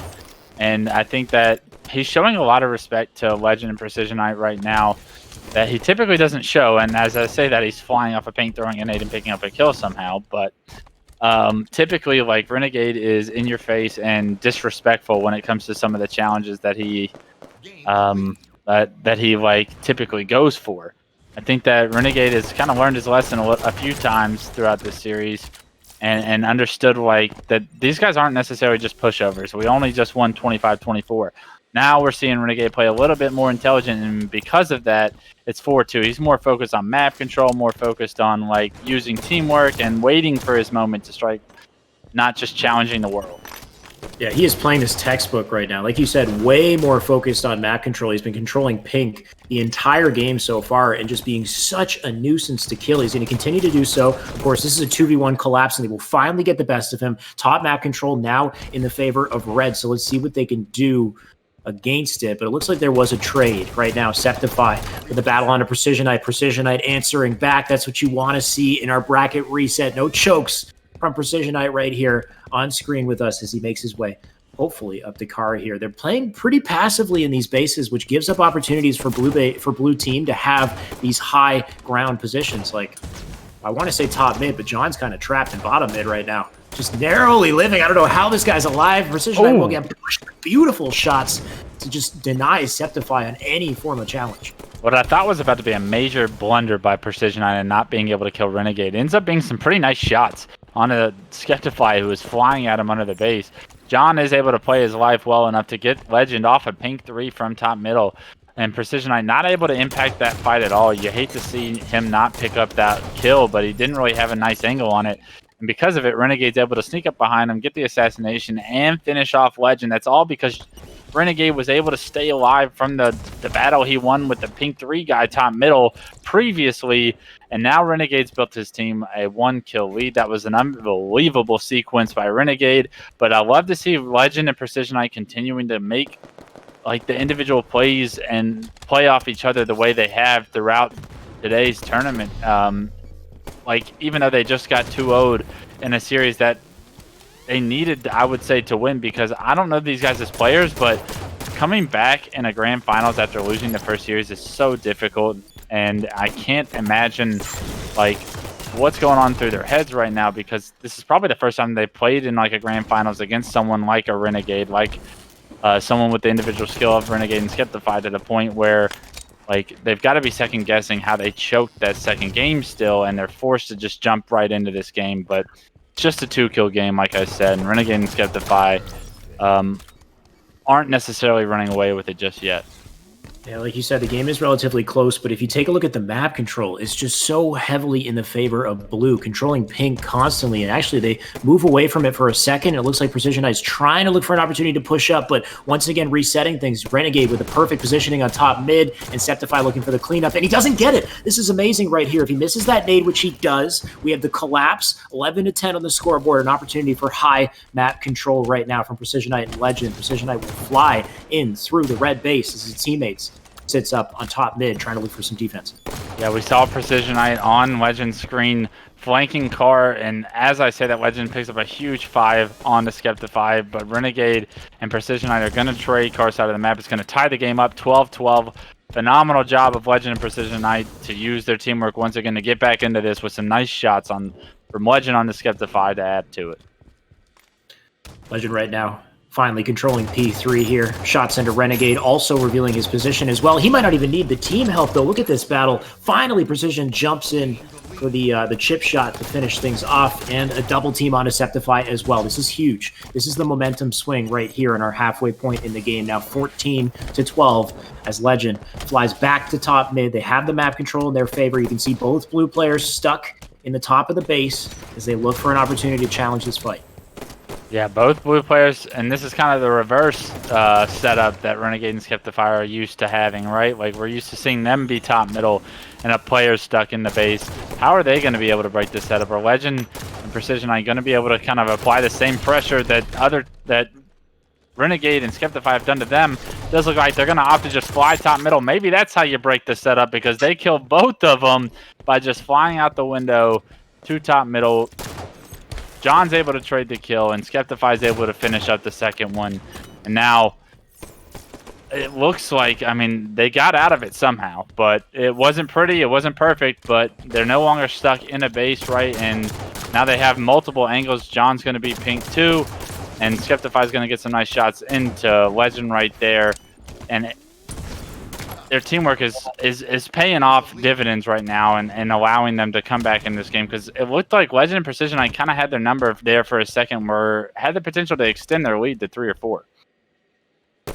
And I mean, confident, coordinated plays with the laser accuracy of Renegade and Skeptify, and they just completely reverse the momentum once again. And I believe this should leave a blue base spawn. You can see they're blocking both Car and Pink right now, but positioning themselves far enough away that blue base is influenced to open. So Renegade right now with the pink pressure. He doesn't know there's a player challenging him from behind, and that's a beautiful little flank there from Precision Knight, but he needs to make this work. He needs to get this kill, and that's huge onto Renegade. A 2v1 situation, quick collapse. This is the momentum flip. Once again, they got to isolate spawns and collapse quickly. They're forcing a Car spawn. You can see Renegade right now spawning up in Car with Septify, but can they make this work? Can they continue this momentum? Yeah, Legend getting the information that Renegade's pushing into red, but unfortunately, there's going to be both players pushing into red, and Precision Knight goes down. Legend going to back up, try and wait for Precision Knight to spawn, and Renegade and Skeptify are going to be doing their typical setup of a player top Car, and probably Renegade flying top mid here in a second while the players are both stuck at blue. And just as I say that, it looks like they're back to their typical setup of Skeptify top Car, Renegade top middle. Skeptify picks up a kill. Renegade's coming to help him, and now they've extended this lead back to 4. It's deja vu all over again. I've seen it 100 times, it feels like. Just looking a little bit too powerful. Skeptify, of course, flying by that player that he didn't spot. Of course, we can see him on our observer mode up on top red base here. Skeptify still looking for him. He's going to run into him right now. A couple shots in, information given over to Renegade as they try to coordinate a play. They've got the lead. They've got resources to work with, and a pesky player up in the pink attic who makes a pretty big play there, but he will get the trade. Skeptify will take advantage of that situation.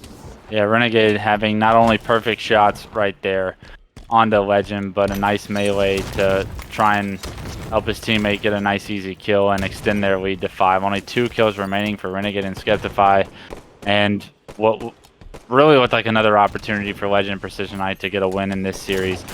Now looks like a daunting task, because Skeptify picks up the 24th kill. 1 to go. Legend getting caught out front blue. Are they able to finish him off? Renegade's going to come off a spawn flying at Legend. Does get him knocked to no shield. Can Legend get out of this with his life to buy just enough time for a miracle to happen? It does look like he's able to sneak under the base. With our observer mode, we're able to see his highlight crouching under the base, but Precision Knight is going to turn on Renegade, and Legend jumps up just in time to help him, but too little too late. Skeptify is able to catch Legend off guard, and it was only a matter of time, it felt like, but there was such good teamwork happening at the end of that game that it's just a testament to why Precision Knight and Legend are in the finals. But it's almost like a daunting task to try and beat this blue squad with Renegade and Skeptify here, because they're just hot. Yeah, definitely been tough for them for sure. That would be so. What we've had our bracket reset. They've lost the first game. They're now tournament life on the line, trying to defend. Their last shot at defending this, of course. And it looked like I had some hope for a second there when I believe it was Legend who just barely survived a situation that I didn't expect him to. They got the kill, but then Septify with the trade, of course, cleaned it up. So unfortunate situation for Precisionite and Legend. They're not out of the woods yet. They're not, out of the tournament yet. They still got a chance here. But as far as team chemistry, coordination, just the playmaking is coming out from Renegade and Septify. They had map control pretty much the entire game. In the situations where I felt like Precisionite and Legend could swing things back, I don't feel like they coordinated their plays in the same efficient way that Renegade Septify did.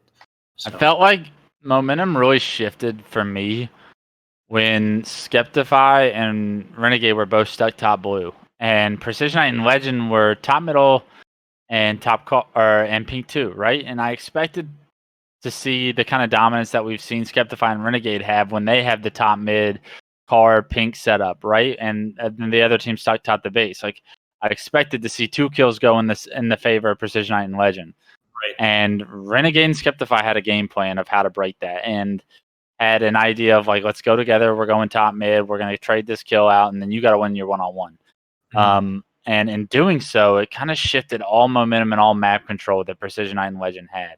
I think that that was just such a crucial moment for them to not capitalize on and to let slip away. And I hate saying that because you kind of want to see an upset, right? Everybody enjoys underdogs. Everybody enjoys seeing new players have success, and it's really unfortunate that that's back-to-back games now, like game 2 of last series, game 1 of this series, that it feels like just kind of slipped away from Legend and Precisionite, and Skeptify and Renegade just did enough to win. It's only a matter of time till one of these guys make the play that really extends a lead, right? Like, it would not surprise me at all if this next game kind of gets out of hand with the Renegade sniper or Skeptify. Like, if one of them gets sniped and run away with this game, like, you gotta capitalize on the opportunities you're given, especially in a grand finals. And I hate seeing that Legend and Precisionite weren't able to do it in game 1. Well, we do have Plaza coming up next for our game 2.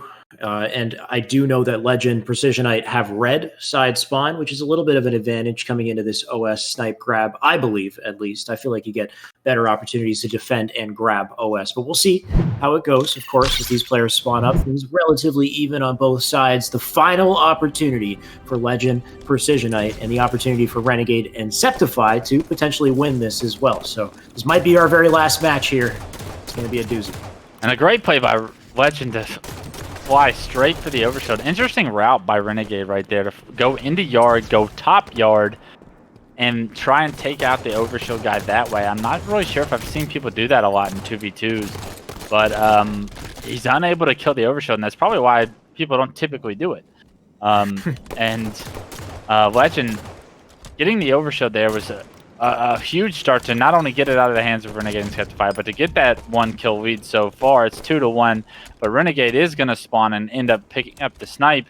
And now, if you're Legend and Precisionite, you have to take him out, and that's exactly what Precisionite does. This is an opportunity for them to kind of take advantage of and force this game 3. This is big by Precisionite, of course. He got a little lucky jumping up on top mid there. Renegade didn't spot him. He got the first melee, and he's now following it up with some nice shots. This is what I was worried about. Can Precisionite make full, efficient use of this sniper, at least waste the bullets, or get some sick kills? And currently, he's getting sick kills. He's chosen option B, which is, the more exciting option to cast over. So let's just see if we've got more of that coming. Precisionite with the angle. He knows one's in cafe. Teammate looking for a play, but E2, what a sick snapshot. He's quick scope onto that player in light rifle. I can't even get my words together, Clutch. You take over. He's hitting too many shots. It's late, so I don't blame you. And Precisionite is still starting to hit his peak, right? So that's what champions are made in these final moments of the finals, right? So love seeing that out of Precisionite to kind of take advantage of the opportunities given with that sniper and build his team. The lead they have, they both go down. It was 7-1. Now it's 7-3. Renegade has the snipe in his back pocket. I'm not sure how much ammo is in it. Does look like it's only going to be 2 bullets, so let's minimize the damage he's able to do with that. Unfortunately, he's able to take the first head off, and it's right before overshield comes out. So not only is that a big kill, but it's going to result in overshield control. So losing that snipe actually is a major effect on the outcome of this game, with Renegade turning it into a kill and snipe. There's a player hiding in elevator. Renegade does smell him, but he's also going to have the plasma pistol, and Legend takes down Renegade.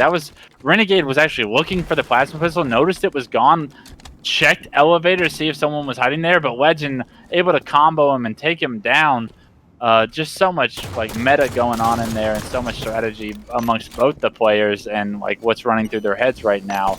Huge play by Legend though overall to take down Renegade with the overshield and minimize the damage that was done with that power up. But now Snipe's coming up, and Renegade's already headed that way.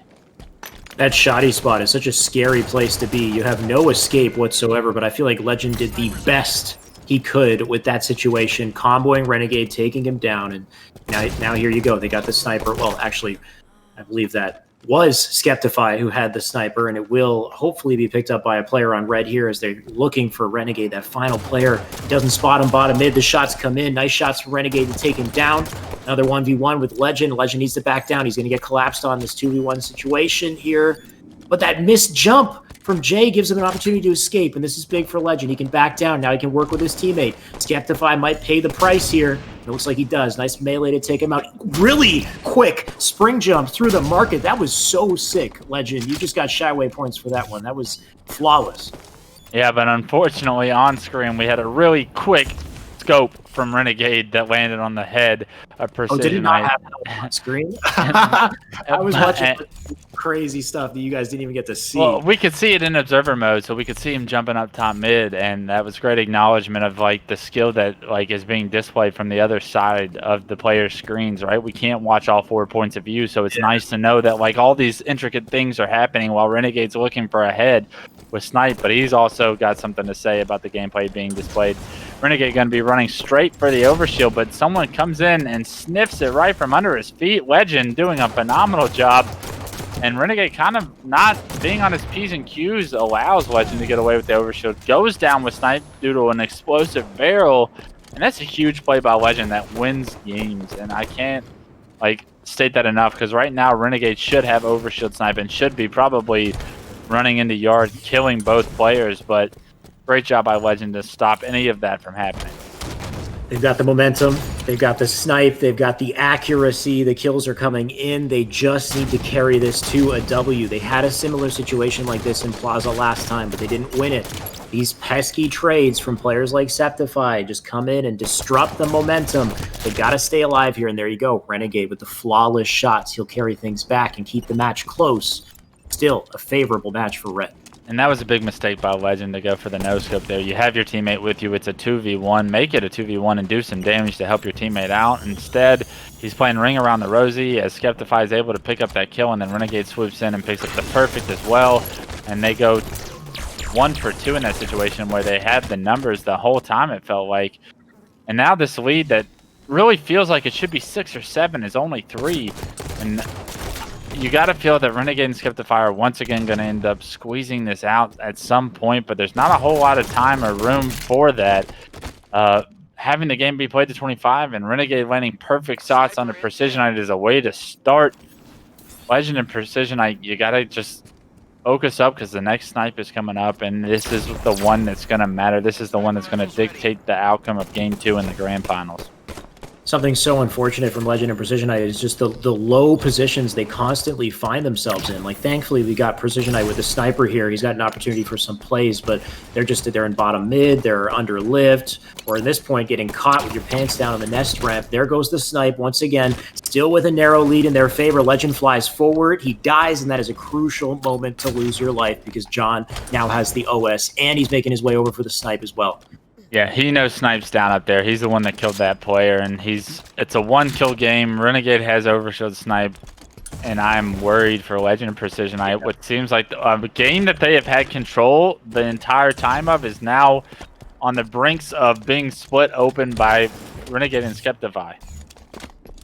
Renegade with the snipe, the OS, all the confidence in the world, and his teammate Jay with the bait just to keep him just to keep him focused here. Renegade just going to fly in with a body shot, looking for another.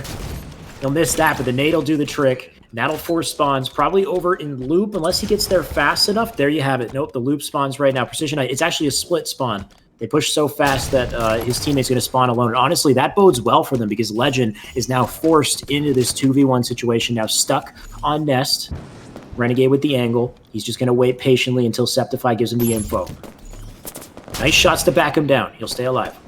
Yeah, both players getting sandwiched right here, and that's a great job to isolate Skeptify and not have Renegade have any idea or any solution to the equation right there.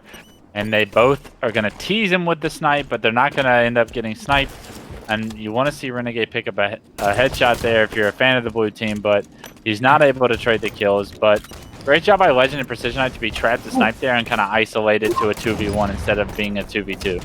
Yo, Legend with the spring jump to get away from both of those players and narrowly escape. And now we have Precision Knife flying in to get the kill as well. Legend just created it was a Legend with the kill. Just created a massive opportunity. I don't know who did the spring jump or what, but they just completely flipped things around. The sniper now in the hands of Legend. 21-22 on the scoreboard. Anyone's game at this point, but man, I want to see a game 3. Yeah, this is that moment in the game that it's all or nothing. It's decided on Overshield is coming up. Renegade and Skeptify have the time. Neither player, Legend or Precision, are able to go for it. Skeptify is able to fly up top middle, pick it up, and now Legend is being hunted by Skeptify with Overshield. He's going to try and dip away. He's able to help Legend. Sorry, he's literally going to sprint around. Ring around the Rosie, and I love seeing Precision Knight run around with the combo, trying to find the Overshield player. Unfortunately, he's not able to do so before Legend goes down. In 22-23, we have ourselves another nail biter. Renegade, Septify working together right now. All the pressure in their favor as they fly up through yard. Renegade, he does not want to get hit by that nade. You can see the OS with Septify as well. If he leads the charge, he can take some of that damage. But Renegade just gets completely caught with his pants down. Ankles broken. 24-23. Legend with the huge double kill that I didn't even get to see. Yo, for some reason, I have it on Legend's point of view, and that was the most... I don't even know how to explain what happened. The best timing I've ever seen a player have right there. Props to Legend for playing aggressive in that situation too and not shying away from the moment in front of him. Is able to just literally weight room both Renegade and Skeptify. Tell him, get out of my game, go back to the gym. But now it's 24-25 or 24-24. Legend is bottom dip right now. They don't know. They do spot him out, and now he's got to get out of here. Oh, he's dead. Oh, no, that sucks. That is the worst, dude. After that insane play that Legend made to make the comeback and 1 kill away from the win, they still couldn't clutch it out. You saw him just sitting in market. He could not move. And who was that? I think it was Renegade up on S4, just catching just the edge of his butt cheek right there, that little red poking out in market. Oh, man. That's how it ends. That's how it ends, man. That sucks. That's unfortunate. Bit of a heartbreaker.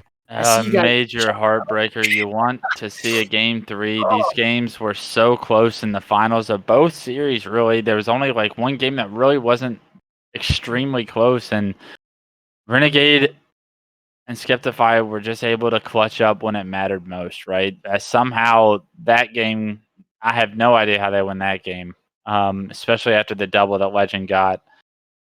I want to see that from his POV. You said you got a chance to watch it. He was confused. He was just reticle around and knowing. He jumped over driveway past the Overshield guy, meleeed Renegade, who had no Renegade sitting there I thought my teammate had Overshield in front of you. How did you get past him? You could just tell that was going on.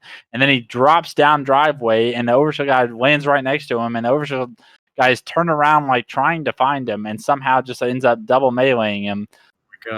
Unbelievable timing and just spatial awareness by Legend there to give his team the lead 24-23, but it was all for naught. After that, they kind of fell apart, right? You needed to get 1 kill, and Renegade and Skeptify were able to kind of piece it together once again. And that goes to the testament of their ability to close games. I think that's something that Precision Knight and Legend need to probably kind of work on it, considering they lost a bunch of close games, but hell of a finals and hell of a performance for them. And I would expect to see them back next week competing against the best and performing well and hopefully closing the door on some of these games they're leaving open. I hope so. Such a tight competition overall, and just kind of an unexpected grand finals to begin with. I mean, having kind of new blood, Legend Precision Knight up in the grand finals against some pretty champion level players. Of course, Renegade is Septify, still making a name for himself, but very talented player as well. We had Bound taken out early, Bound and Neptune taken out a little bit earlier in the tournament than expected. Saiyan and Vetra playing in this tournament as well got taken down before we even got to cast. So just some unbelievable talent across the board, and just back and forth matchups. It's really, it's not as clear cut who the winner is going to be in these types of tournaments, and that's what makes things so exciting. So thank you, honestly, Clutch, for joining me, and just I got to join you this time. It's great to experience some hype 2v2s. Yeah, it was awesome to see a lot of more of the top players come back and compete in this, right? I think last week we had Neptune and Bound, and those were like the only two really top Halo 5 pros that competed in this. But now this week we saw Saiyan, we saw Renegade come back, and we kind of saw them not necessarily like join forces, but team with like other great Halo 5 players that not necessarily had the spotlight of the 4v4 successes that some of them share, right? I think that was super cool to see, and it's always awesome to see new and up-and-comers like Legend and Precision Knight continue to have success in these things. And I just urge more people that have that kind of talent to compete in these things and really push the legends of Halo 5 to the limits like we just saw. And I think that if they can continue to do that, then we have something special here, and this show will continue to grow, and more games like 25, 24 grand finals will happen. I completely agree. We get more matches like that, Halo 5 will just keep popping off with these doubles. So hopefully we got a lot more great events coming up. Remember, these are Sunday tournaments every Sunday. So I'm getting tripped up. By the way, I want to give a couple shout outs to just some of these players who are staying up this late, because I'm Eastern time. Clutch, I think you're PST, but it's 2:30 a.m. right now. It's late. Legend and Precision Knight are Europeans, so it's like 6, 7 a.m., but they started the tournament at like 5, and these guys didn't go to sleep. They stayed up till this point. So just, massive shout outs for these guys still playing Lasered, still playing well, and staying up as late as they did. They're literally, nocturnal. And just, of course, shout out to Renegade and Skeptify for a well-deserved victory. Overall, just a great tournament. And I'm just looking forward to more. Yeah, these guys are gamers, and part of being a gamer is staying up till 2:30 in the morning competing in the grand finals. If you want to play in the grand finals, sometimes that's what it takes.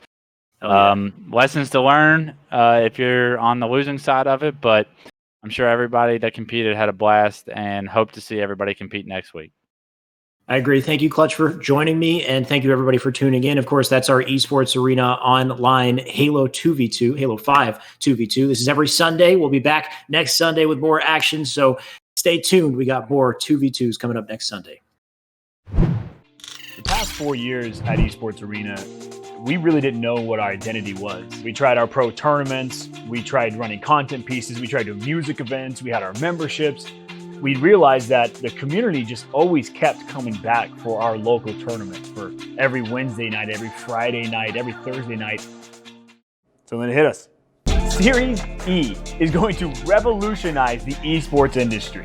You as a competitor now have consistency to come and compete. You get to keep coming back and let it count for something. That opportunity to get paid by Esports Arena, to get paid by a major brand that's helping support this league, this foundation, because so many times the dollars stop at the pro level. They stop there. They never trickle down to the guys like us, the guys that had the dreams, that wanted to make it, to become a pro, but never had that opportunity because they lived in somewhere in Alaska or somewhere in Idaho. No offense, Idaho. I like you guys. You're still cool. Potatoes. But when you don't have that opportunity, like a guy who's from LA or a girl who's from LA or New York or these major cities that have esports tournaments that go all the time, where can you start? Where do you go? Where do you become a pro? How can you do that? How do you get paid? How do you get noticed? How do you get recognized? It doesn't exist. There's not a clear path there. It's a randomized system. You got to be good. Don't get me wrong. You've got to be good and you got to compete. You got to play. But it's hard when you got a full-time job and you got a full-time student. You got bills to pay. You can't commit yourself 100% to esports.